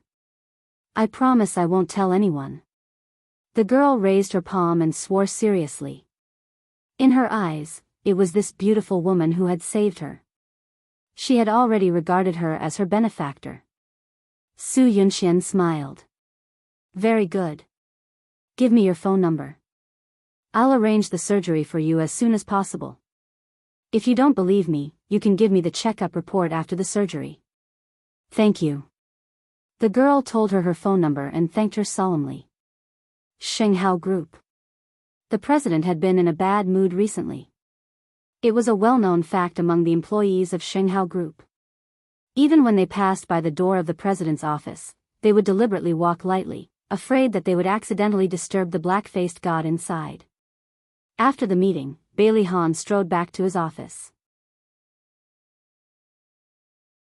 He looked at the clock. It was 4:00 in the afternoon. It was time for Xia Dong to take Xiao Bao to visit Xiao Yi again. He leaned back in his chair. He couldn't help but think of the day when he came back early and saw her bathing Daodu under the grape trellis. She gently rubbed Daodu's hair and chatted with the maid with a smile. Her eyes were burning with a long-lost passion. He couldn't help but stop and stand in the distance, watching her laugh. Suddenly, a melodious ringing of the phone interrupted his reverie. He saw the caller ID and felt a little complicated. He hesitated for a few seconds and pressed the answer button. Han, Su Yunxian's gentle voice came from the phone. We haven't had dinner together in a long time. Let's have dinner together tonight, okay? Bailey Han paused and said, I have to work overtime today. Her voice was still gentle. Then I'll cook something delicious and send it to you. No, I'll order takeout. Han, her voice sounded very aggrieved. I just want to have dinner with you. Is it making things difficult for you? He rubbed his eyebrows. Yunxian, before Xiao Yi recovers, I hope we can maintain the status quo. In the end, you still suspect me. You think I'm the one who hurt Xiao Yi. She sobbed softly. He frowned even more. I just want both of us to calm down. I won't make any guesses before the matter is investigated clearly. Attention, Songshu 566.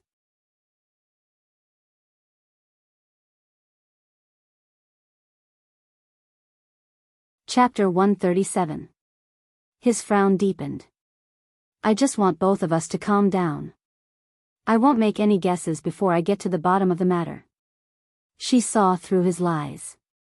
You've already sentenced me, yet you refuse to see me. You don't take the initiative to contact me. You don't care about me. This is all because you've already determined that I'm the one who harmed little Wingsy. Han, don't you think this is too unfair to me? You've only heard one sentence from Xiao Yi, yet you've already determined that I'm guilty. Have you ever thought that there might be a misunderstanding? Bailey Han rationally felt that Su Yunxian was suspicious, but emotionally, he hoped that she was innocent. He was conflicted, so he chose to distance himself from her to deal with this matter calmly. No matter what she said, he coldly rejected her request. After ending the call, Su Yunxian angrily threw her coffee cup on the floor. After her anger subsided, she began to plan her next move. No matter what, she had to see Bailey Han. Ever since she decided to go to Italy, Xia Dong fired the nanny. Now, she was idle at home and did not hire a nanny. She cleaned the house herself and took care of the children. After breakfast in the morning, she cleaned the house and dragged the two lazy bums to the garden for a walk. After resting for a while, she taught Xiao Guai how to read and write. Then, she brought the two of them to her aunt's house and asked her to take care of them. She went out shopping for food and prepared afternoon tea and snacks for Xiao Bao and Xiao Yi's daily meeting at 4:00. After returning from Bailey's house and having dinner, she rushed to the autism rehabilitation class. Her schedule was very tight every day. In order to take care of the children, she almost gave up all entertainment and social activities. Even if Mika Keto wanted to see her, she could only see her after 9:00 in the evening. Mika Keto felt that she was working too hard and wanted to hire a nanny for her, but she refused. Her reason was that she did not have a job and would feel uncomfortable if she was idle. Today, Xia Dong had to go shopping again. Xiao Bao volunteered to go with her. Xiao Guai was naturally unwilling to be left behind. "Mommy, I want to go too. I can help you pick out desserts for Brother Yi." Xia Dong pinched her delicate nose in amusement. "What do you know how to pick? There are a lot of people on the streets, and it's very hot. It's not fun at all." "Xiao Guai, don't go, okay?" "No," her daughter shook her arm and looked at her pitifully with watery eyes. "Mommy, I haven't played outside in a long time. Let me go, but the weather is very hot now. Mommy is afraid that you will get sunburned." The sun in late July was very scorching. "Mommy, wait for me." She ran into her room like a wisp of smoke. After fiddling around for a while, she ran out with a pink hat and said with a grin, "Mommy, look. It's not hot anymore after I put on the hat, Gigai, be good. There are a lot of people on the streets, so it's better if you don't go. Come to Grandaunt's house to play, okay?" Xiao Guai blinked her big watery eyes. "Mommy, if you don't want me to go out to play, then take me to Brother Yi's house, okay?" Xia Dong was in a difficult position. Xiao Bao puffed out her small chest. "Mom, let Gigai come with me to Bailey's house. I will take good care of her. I will definitely not let Bailey Yi bully her. Also, didn't you want us to be friends with Bailey Yi? With Xiao Guai, Bailey Yi will have another friend." The little guy was calculating in his heart. It was very boring to be alone with Bailey Yi. With Xiao Guai, it would definitely be more interesting. Xiao Guai threw herself onto Xia Dong's leg and rubbed against it. "That's right, Mommy. I also want to be friends with Brother Yi." Xia Dong looked at the two little guys' expectant eyes and nodded in agreement. The housekeeper's mental fortitude was quite good. She was not surprised by the sudden appearance of another little bun. She calmly led them upstairs. After more than 10 days of interaction, Xia Dong was already able to chat with the servant who made her tea. She was no longer restrained in the living room. Instead, she walked around the garden and helped Xiao Lu bathe Lil Pi. She especially loved the stone bench under the grape trellis because from there, she could see Bailey Yi's room on the second floor. If she was lucky, she could even see him standing on the balcony. Even if she couldn't get close to him, she was satisfied to see him from afar. She sat under the grape trellis again. On the surface, she appeared to be enjoying the cool air, but in reality, she was secretly observing Bailey Yi's room. Unfortunately, Xiao Yi wasn't on the balcony today. The large floor-to-ceiling window had its curtains drawn, so she couldn't see the situation inside. At this moment, Bailey Yi was playing Go with himself. From time to time, he would turn his head to look at the clock on the table. When he saw the hour hand pointing to 4, a strange light flashed across his eyes. There was a knock on the door. He lowered his head and looked seriously at the chessboard. Young Master Qi and Miss Xia are here to visit you today." After the housekeeper said this, she left the room. Bailey Yi didn't look up. "Brother Yi, do you still remember me? I'm Gigai." Xiao Guai let go of Xiao Bao's hand and carefully walked to Bailey Yi's side. Bailey Yi still didn't look up. Xiao Bao said sourly, "Gigai, you promised me that you wouldn't call him brother. You've forgotten again." "Ah, I'm sorry." Xiao Guai stuck out her tongue cutely. She always seemed to forget things. She propped up her little head with her meaty arms and leaned against Bailey Yi's table. She asked curiously, "Bailey Yi, don't you find it boring to play with yourself?" Bailey Yi's hand that was holding a Go piece paused. Xiao Bao sharply caught it. Her lips curled into a mischievous smile, and she deliberately said loudly, "He won't be bored. Anyway, he's bored every day and doesn't play with anyone else. He can only play with himself."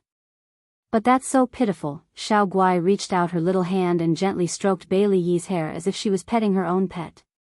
"Bailey Yi, from today onwards, brother and I are your friends. Don't play by yourself. Play with us. Bailey E acted as if he didn't hear her. He lowered his eyes and continued with his actions, placing a go piece on a certain spot. Oh right, Bailey E, are you hungry? My mommy bought a lot of delicious pastries for you. Xiao Guai grabbed his hand and dragged him to the coffee table. Come with me. I'll get them for you. They're delicious. Bailey E was like a puppet, allowing her to drag him to the sofa beside the coffee table. Xiao Bao helped Xiao Guai open the lunchbox and took out small boxes of exquisite and delicious pastries. This is vanilla, this is purple potato, and this is red bean paste. Brother likes red bean paste. Here you go. Bailey E, which flavor do you like? I'll get it for you. Xiao Guai happily helped everyone distribute the pastries. Bailey E reached out his finger and slowly pointed at the little rabbit-shaped pastry in front of Xiao Guai. Xiao Guai's cute little face fell. Ah, you like this rabbit? But I like it too. Forget it, I'll let you have it. It was rare for Brother E to take the initiative to express his opinion, so she might as well let him have it. So Bailey E calmly put the little rabbit into his mouth. Xiao Bao wasn't sure if he was imagining it, but he felt that Bailey Yi's attitude towards his mother had changed. He no longer rejected the food she brought and even ate with a clear conscience. Like now, for example, he purposely stole Gigai's favorite rabbit. Xiao Bao, who had a huge sister complex, was very unhappy. He glared at him, and used his eyes to condemn him. Bailey E ignored his anger and calmly picked a puppy-shaped pastry and put it on Xiao Guai's plate. Is this for me? It's so cute. Xiao Guai beamed. Brother E wasn't as autistic as her brother said. He even took the initiative to give it to her. Xiao Bao was even more unhappy. He had been with him for more than 10 days. He didn't even look at him, let alone take the initiative to give him something. What a perverted guy, Xiao Bao cursed in his heart. Suddenly, a hand appeared in front of him. A black guy that looked like a panda landed on his plate. Humph, at least you have some conscience. Xiao Bao didn't hold back. He picked up the panda pastry and took a bite. The next second, he spat it into the trash can. Damn it, of all things, you chose the peanut butter one. He hated peanut butter the most, you bastard. A smile quickly flashed across Bailey Yi's eyes. After spitting it out, Xiao Bao still felt a strange taste in his mouth, so he ran to the bathroom to rinse his mouth. The bathroom was next to the door, and the door wasn't locked. It was just ajar, so when Xiao Bao came out of the bathroom, he happened to hear someone talking to the housekeeper outside the door. Housekeeper, Mrs. Su called just now. She said that Miss Su is sick and wants the eldest young master to visit her. The housekeeper lowered his voice. Then go and report this to the old madam. Xiao Bao swayed his little butt and sat back in his seat. He poked Bailey E with his elbow. Let me tell you. I just heard from the servant that Su Yunxian is sick and wants your daddy to visit her. He snorted and continued, I'm guessing that your daddy definitely doesn't want to visit her. That's why she called here and used your great-grandmother to force your daddy. After saying that, he stared at Bai Li with a serious expression. If you're faking it, then this move of yours is quite successful. However, that hateful woman won't let you off so easily. She'll definitely have something else up her sleeve. You have to be careful. Bailey Yi's lips curled up, but he quickly returned to his expressionless face. It was so fast that Xiao Bao thought that he was seeing things. Xiao Bao's guess was right. The Su family called Bailey Han and said that Su Yunxian was sick and wanted him to visit her. However, Bailey Han politely refused. Mrs. Su then called the Su mansion, and the old madam immediately ordered Bailey Han to visit Su Yunxian at the Su mansion. Bailey Han was forced by the old madam to the point that he had no choice but to visit her after work. She was lying on the bed with a pale face. She seemed to be very sick. Beauty novel, Songshu 566.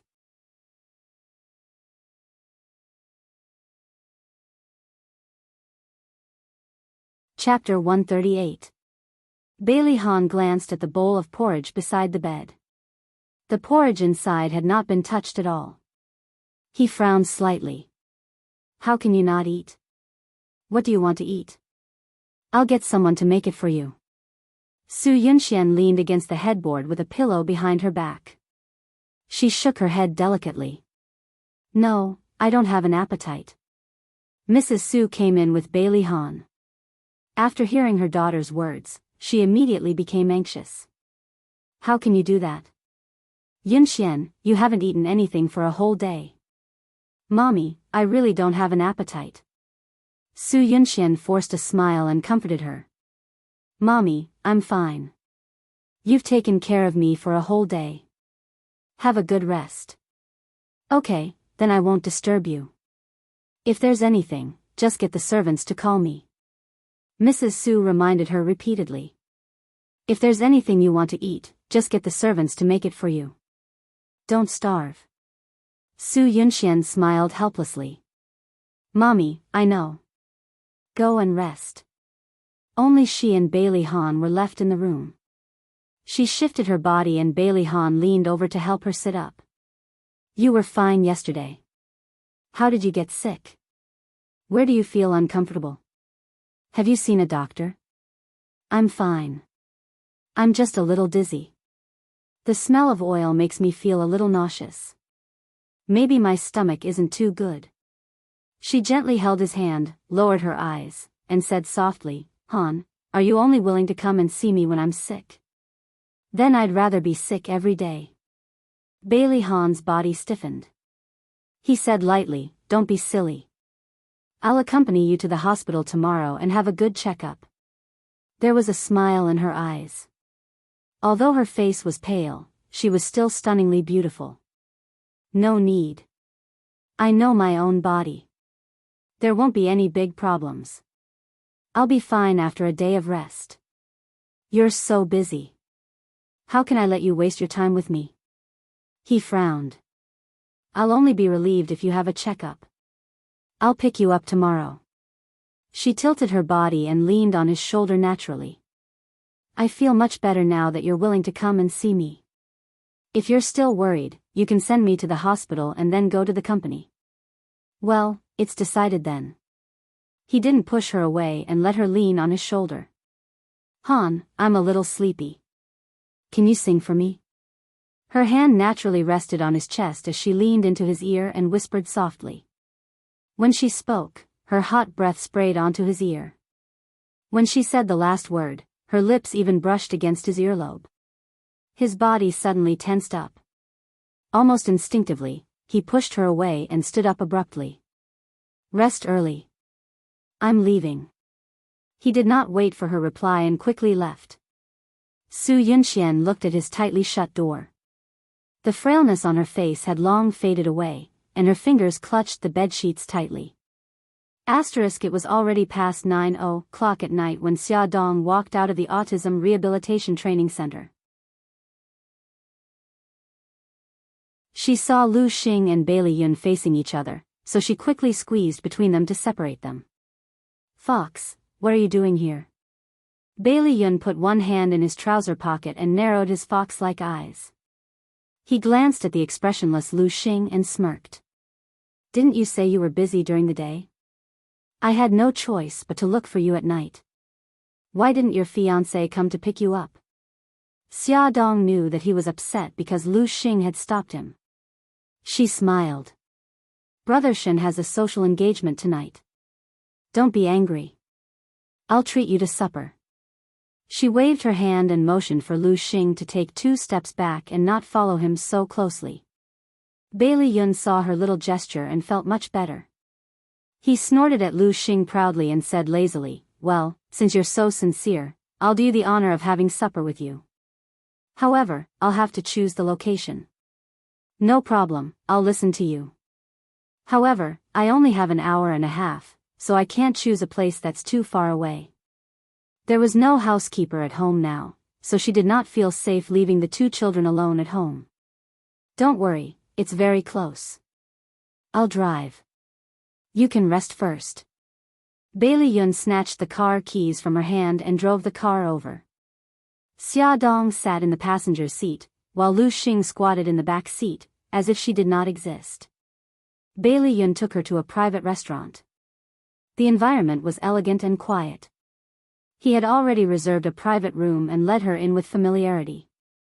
The two of them ordered and Xia Dong asked, "Fox, why are you looking for me?" Bailey Yun blinked his fox-like eyes. "I want to introduce you to a friend." "Who is it?" He looked at his watch. "Wait for another 10 minutes. He'll be here soon." Before their dishes were served, the friend that Bailey Yun was talking about arrived. Although he was not as handsome as Bailey Yun, he had a gentle and elegant temperament, giving people a sense of trust at first sight. He smiled gently. "Miss Xia, nice to meet you. My name is Lin Yi, I'm Yun's friend." Xia Dong smiled and reached out her hand. "Nice to meet you, Mr. Lin. I'm Fox's friend too." "Fox?" Lin Yi looked at Bailey Yun with a smile. "Yun, this nickname suits you very well." As cunning as a fox, Bailey Yun brushed the hair in front of his forehead and chuckled. "I'll take it as a compliment." Xia, don't be fooled by this guy's appearance. He's the blackest on the inside. Also, his personality is a little, twisted." Xia Dong, Lin Yi smiled. "Miss Xia, don't be scared by him. It's because I study psychology that this guy thinks I have a psychological problem. Of course, this is just his wishful thinking." Xia Dong looked at Bailey Yun meaningfully. "Mr. Lin, I can only say that I sympathize with you." With Bailey Yun's glib tongue, how could a gentle person like Lin Yi win against him? Lin Yi smiled, his voice as gentle as jade. Bailey Yun smiled. Xia, that's where you're wrong. I'm the one who deserves your sympathy. You don't know that when we were in America, this guy liked to use me as a test subject every time he learned something new. For example, hypnotism," Lin Yi countered calmly. "Why don't you say that I treated you like a patient and persuaded you for hours just to pull you back to the right path?" Xia Dong was curious. "Mr. Lin, did Fox do something that led him astray?" Lin Yi cleared his throat. Bailey Yun jumped up from his chair and covered his mouth impatiently. "Don't say it." Lin Yi blinked and signaled for him to let go. He threatened again, "Don't say it, or I'll kill you." "All right, let's change the topic so that there won't be a murder." Xia Dong held back her laughter and helped Lin Yi out of the situation. Bailey Yun winked at Lin Yi after the crisis was resolved. The meaning was obvious, "Don't say anything, or I'll kill you." Lin Yi raised his eyebrows and replied with a look, "That depends on my mood." Bailey Yun's face darkened and was about to explode when Xia Dong, who had been watching them flirt with each other, quickly said, "I'm sorry to interrupt your flirting. I want to know, have you known each other for a long time?" "Pfft. Who's flirting with that guy?" Bailey Yun distanced himself from Lin Yi in disgust. Lin Yi raised his eyebrows in amusement. "Don't call me that. I'm your senior." He looked at Xia Dong and explained, "When I was in America, I went to the same university as Yun. In fact, we haven't seen each other for more than 5 years. If I didn't meet Yun at Bailey's house, I wouldn't have known that he was in a city." Bai Lian seemed to have recalled something and smiled until his eyes narrowed into slits. Xia, do you still remember the first time we met? You threw yourself into my arms. That day was the first day I returned to the country. Hey, I want to correct you. That was not throwing myself into your arms. I was just avoiding someone's pursuit." Xia Dong was speechless. At that time, Bailey Han was chasing her with bodyguards. She had no choice but to ask for his help. Bailey Yun crossed his arms and leaned against the chair leisurely. He shrugged nonchalantly. "It's okay. I know you're shy." Xia Dong was speechless. "Thank you for your understanding." Bailey Yun raised his eyebrows. Xia, Lin Yi is now a psychotherapist. Aren't you curious about who his latest patient is? Xia Dong's brain spun quickly and she was shocked. "Mr. Lin, are you treating Bailey Yi?" He mentioned that he went to Bailey's house. Lin Yi smiled, his eyes gentle and wise. Yes. I heard from Yun that you've taken part in an autistic rehabilitation course, and you've learned quite a bit about it. It just so happens that my assistant took a wedding leave yesterday. If you're willing to replace her and work for me for half a month, I'd be very grateful. Xia Dong stared at him in disbelief for a few seconds. She suddenly looked at Bailey Yun. His charming eyes were smiling and he nodded at her gently. She immediately felt a surge of warmth in her heart. She pursed her lips and turned back to Lin Yi with a bright smile. Mr. Lin, thank you. You don't have to thank me. If you want to thank someone, thank that kid Yun. He said a lot of good things to me, Lin Yi said humorously. I think he said all the good things he's going to say to me in advance. Xia Dong knew that Bailey Yun must have put in a lot of effort to make her a temporary assistant. On the way home, she thanked him sincerely. Fox, thank you. If it wasn't for you, I wouldn't have the chance to meet Xiao Yi. Bai Lian's lips curved up. Don't listen to Lin Yi's nonsense. His assistant is on leave, and you have the knowledge in this area. If I introduce you to him, he'll be more than happy. Xia Dong knew that he said this because he didn't want her to feel burdened. She was even more grateful. He reminded her. Xia, from tomorrow onwards, you'll be Lin Yi's assistant. I'm worried that Grandma and the others will recognize you and misunderstand you. It's best if you disguise yourself. Yes, I've thought about that. I'll be careful. She had thought about how to disguise herself when they were eating. She had to make it so that no one could recognize her. She couldn't bring trouble to Lin Yi. Attention, Hongcha 866.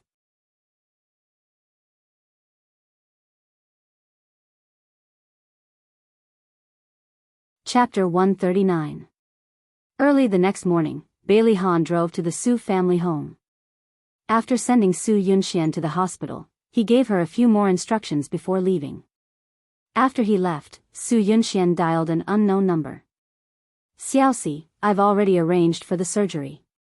Come to the first hospital now, said Xiaoxi, who was the young woman whom she had bumped into outside the gynecology and obstetrics department the other day. Half an hour later, Xiaoxi appeared in front of Su Yunxian, wearing a cap and a surgical mask.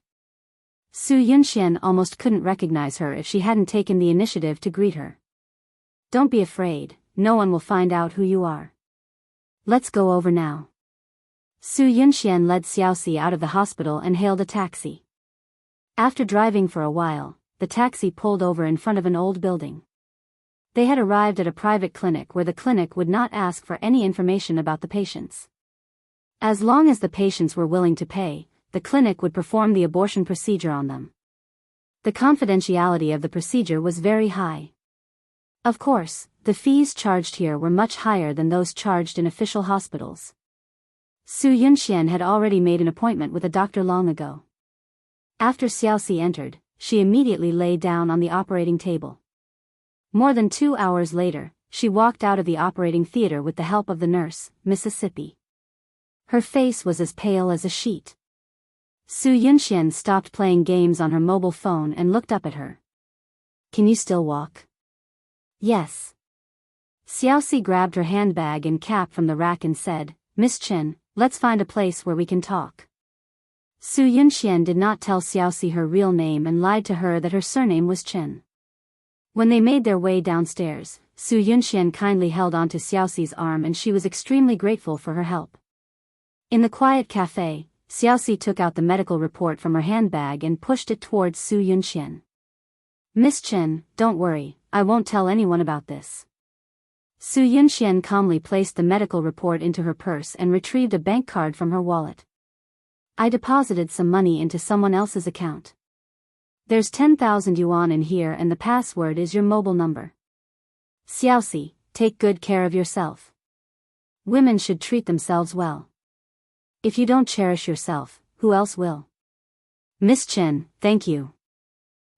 She grabbed the bank card with tears welling up in her reddened eyes, making her look extremely pitiful. Su Yunxian raised her brows slightly and said, Xiaoxi, we're fated to meet, so let me remind you. The man who impregnated you might not really love you. He didn't even accompany you during such an important surgery. Tears rolled down Xiaoxi's face and she sobbed, no, that's not it. I was humiliated. Hence, she was not looking forward to the arrival of this child at all. She did not dare to tell anyone about this matter, including her parents who loved her dearly. Su Yunxian was stunned. She had thought of many possibilities, but she did not expect this to be the case. She took out a piece of tissue and handed it to her. Just take it that you were bitten by a dog. You're still very young and you still have a long way to go. Women, you'll only be looked down upon by others when you're strong. Xiaoxi grabbed the tissue and stared blankly at her beautiful face. She smiled and said, take care. Her slender waist swayed as she walked out of Xiaoxi's line of sight gracefully. Su Yunxian put on her sunglasses and hailed a taxi. Her slender fingers touched her handbag, and her lips curled into a smug smile. With this inspection report, she could ask someone to make it her own. In the old mansion in Bailey, the butler greeted Lin Yi and the others warmly. Dr. Lin, you're here. Please come in. This is... The butler turned to look at Xia Dong. Xia Dong was wearing a white shirt and a black work attire that hid her slender figure.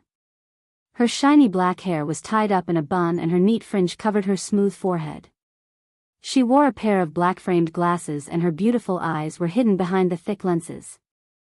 She looked very serious, just like a high school teacher who was patrolling around with a pointer. Lin Yi smiled and introduced her. This is my new assistant, Miss Yi Si.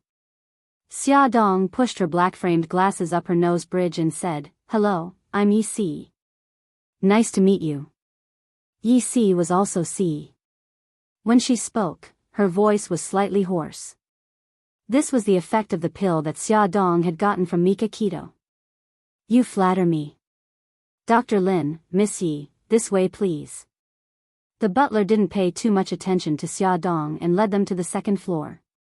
Xia Dong was getting more and more nervous as they approached Bailey Yi's room. We're here. Please come in. The butler walked them to the door and waited for them to enter before closing the door and standing guard outside. Lin Yi glanced at Xia Dong. Her neat fringe and black-framed glasses covered half of her face, but he could see that she was nervous. Her eyes were fixed on Bailey Yi, who was sitting in front of the desk. Her hands were clenched into fists as if she was trying to hold something back. Lin Yi was surprised. She seemed to have some special feelings for Bailey Yi. When Bailey Yun asked him for help and offered this job to Xia Dong, he only said that Xia Dong was interested in autistic children and needed a job. Now, it seemed like there was more to it than meets the eye. He smiled and said gently, see, let's get to work. Xia Dong took a deep breath and exhaled slowly. Okay. During the therapy, Xia Dong realized that Lin Yi was really an amazing therapist. He had a complete treatment plan for Xiao Yi. In the first 3 months of therapy, he mainly trained Xiao Yi to be able to sense the outside world. He wanted him to be able to receive information from the outside world, such as language, movement, color, shape, and even emotions.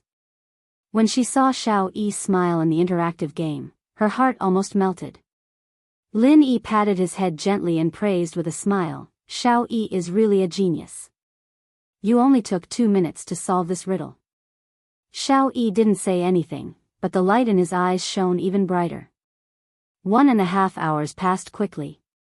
It meant that the therapy for the day was about to end. Lin Yi looked up at Xia Dong. Throughout the therapy, her eyes were on Xiao Yi. That kind of loving gaze made even him think that she was Xiao Yi's mother. Xia Dong felt Lin Yi's probing gaze and quickly looked away. Her expression was slightly flustered. Lin Yi smiled, see, please take out the Jiuchuan rings for me. Okay. Xia Dong took out the Jiuchuan rings from the box Lin Yi brought with him and handed it to him. See, give this to Xiao Yi. Oh, okay. Nervousness gripped her heart. She squatted down and looked at Xiao Yi at eye level. She held the Juchuan rings in front of him. Xiao Yi, this is the Juchuan rings. Bailey Yi ignored her, raising his head to look at Lin Yi as if to ask him why he had given him the 9 rings. Lin Yi smiled, if you can solve the Juchuan rings in 2.5 minutes, I'll take you out to play for a day. Bailey Yi's eyes flashed. Are you willing to accept the challenge? This was faster than the Guinness World Record. It was impossible for a normal child to achieve this goal in such a short time, but Xiao Yi was different. His IQ was many times higher than other children his age. Bailey Yi lowered his eyes as if thinking. 2 seconds later, he reached out his small hand and took the Juchuan rings from Xiaodong. Lin Yi smiled gently. Xiao Yi, I hope that one day, I can hear you say, okay, I accept the challenge, in a proud voice. Bailey Yi didn't respond to Lin Yi's words. All his attention was on the Juchuan rings. The rings were small and delicate, very suitable for children. His soft fingers moved quickly, and the rings made a crisp knocking sound. Xiao Yi, I'll see you in 2 days. I'm looking forward to your performance. Lin Yi patted his head. Xia Dong looked at him reluctantly and followed Lin Yi out of the Bailey house. Lin Yi smiled gently in the car. Where do you live? I'll send you back. Xia Dong paused. Don't you have work in the afternoon? Lin Yi tilted his head to look at her, a teasing smile on his face. Yun has already told me that you'll only be my assistant when I go to House Bailey for outpatient treatment. He also specifically told me not to do anything to you. Xia Dong was embarrassed. Mr. Lin, Yun was joking. Please don't take it to heart. I'm your temporary assistant now. If I'm absent, I'll cause trouble for you. Don't worry. I'm only at the Bailey house. When I'm at the clinic, I can handle it myself. He smiled, so, don't worry and go do your work. I'll see you in 2 days. Lin Yi would only treat Bailey Yi every 2 days. Thank you so much. Xia Dong was so grateful that she didn't know what to say. At the same time, she was also grateful to Bailey Yun in her heart. Xia Dong had to pretend to be 2 people in 1 day and appear at the Bailey house. It was a little stressful. She changed into a plain floral dress. Her long hair was curled into big waves and fell over her shoulders. Her fringe was combed to the side, revealing her smooth forehead and willowy eyebrows. After taking off her black-rimmed glasses, her eyes were bright. She was worried that the housekeeper would recognize her, so she put on some light makeup to make herself look more attractive. Although the housekeeper took a second look at her because of her beautiful makeup, he didn't associate her with the rigid EC. Xia Dong saw with her own eyes that Xiao Yi's condition was getting better in the morning. Even if she couldn't see him now, her mood was much calmer. After greeting the servants, she went to the garden to take a stroll. Bailey's garden was very beautiful and it took up a lot of space. She found a lounge chair under the shade of a tree and lay down leisurely. The cool breeze blew, and it was very comfortable. She couldn't help but close her eyes and put her hands on her stomach habitually. She was already more than 2 months pregnant and was a little sleepy. Lying here comfortably made her sleepy. Just as she was about to fall asleep, she heard footsteps.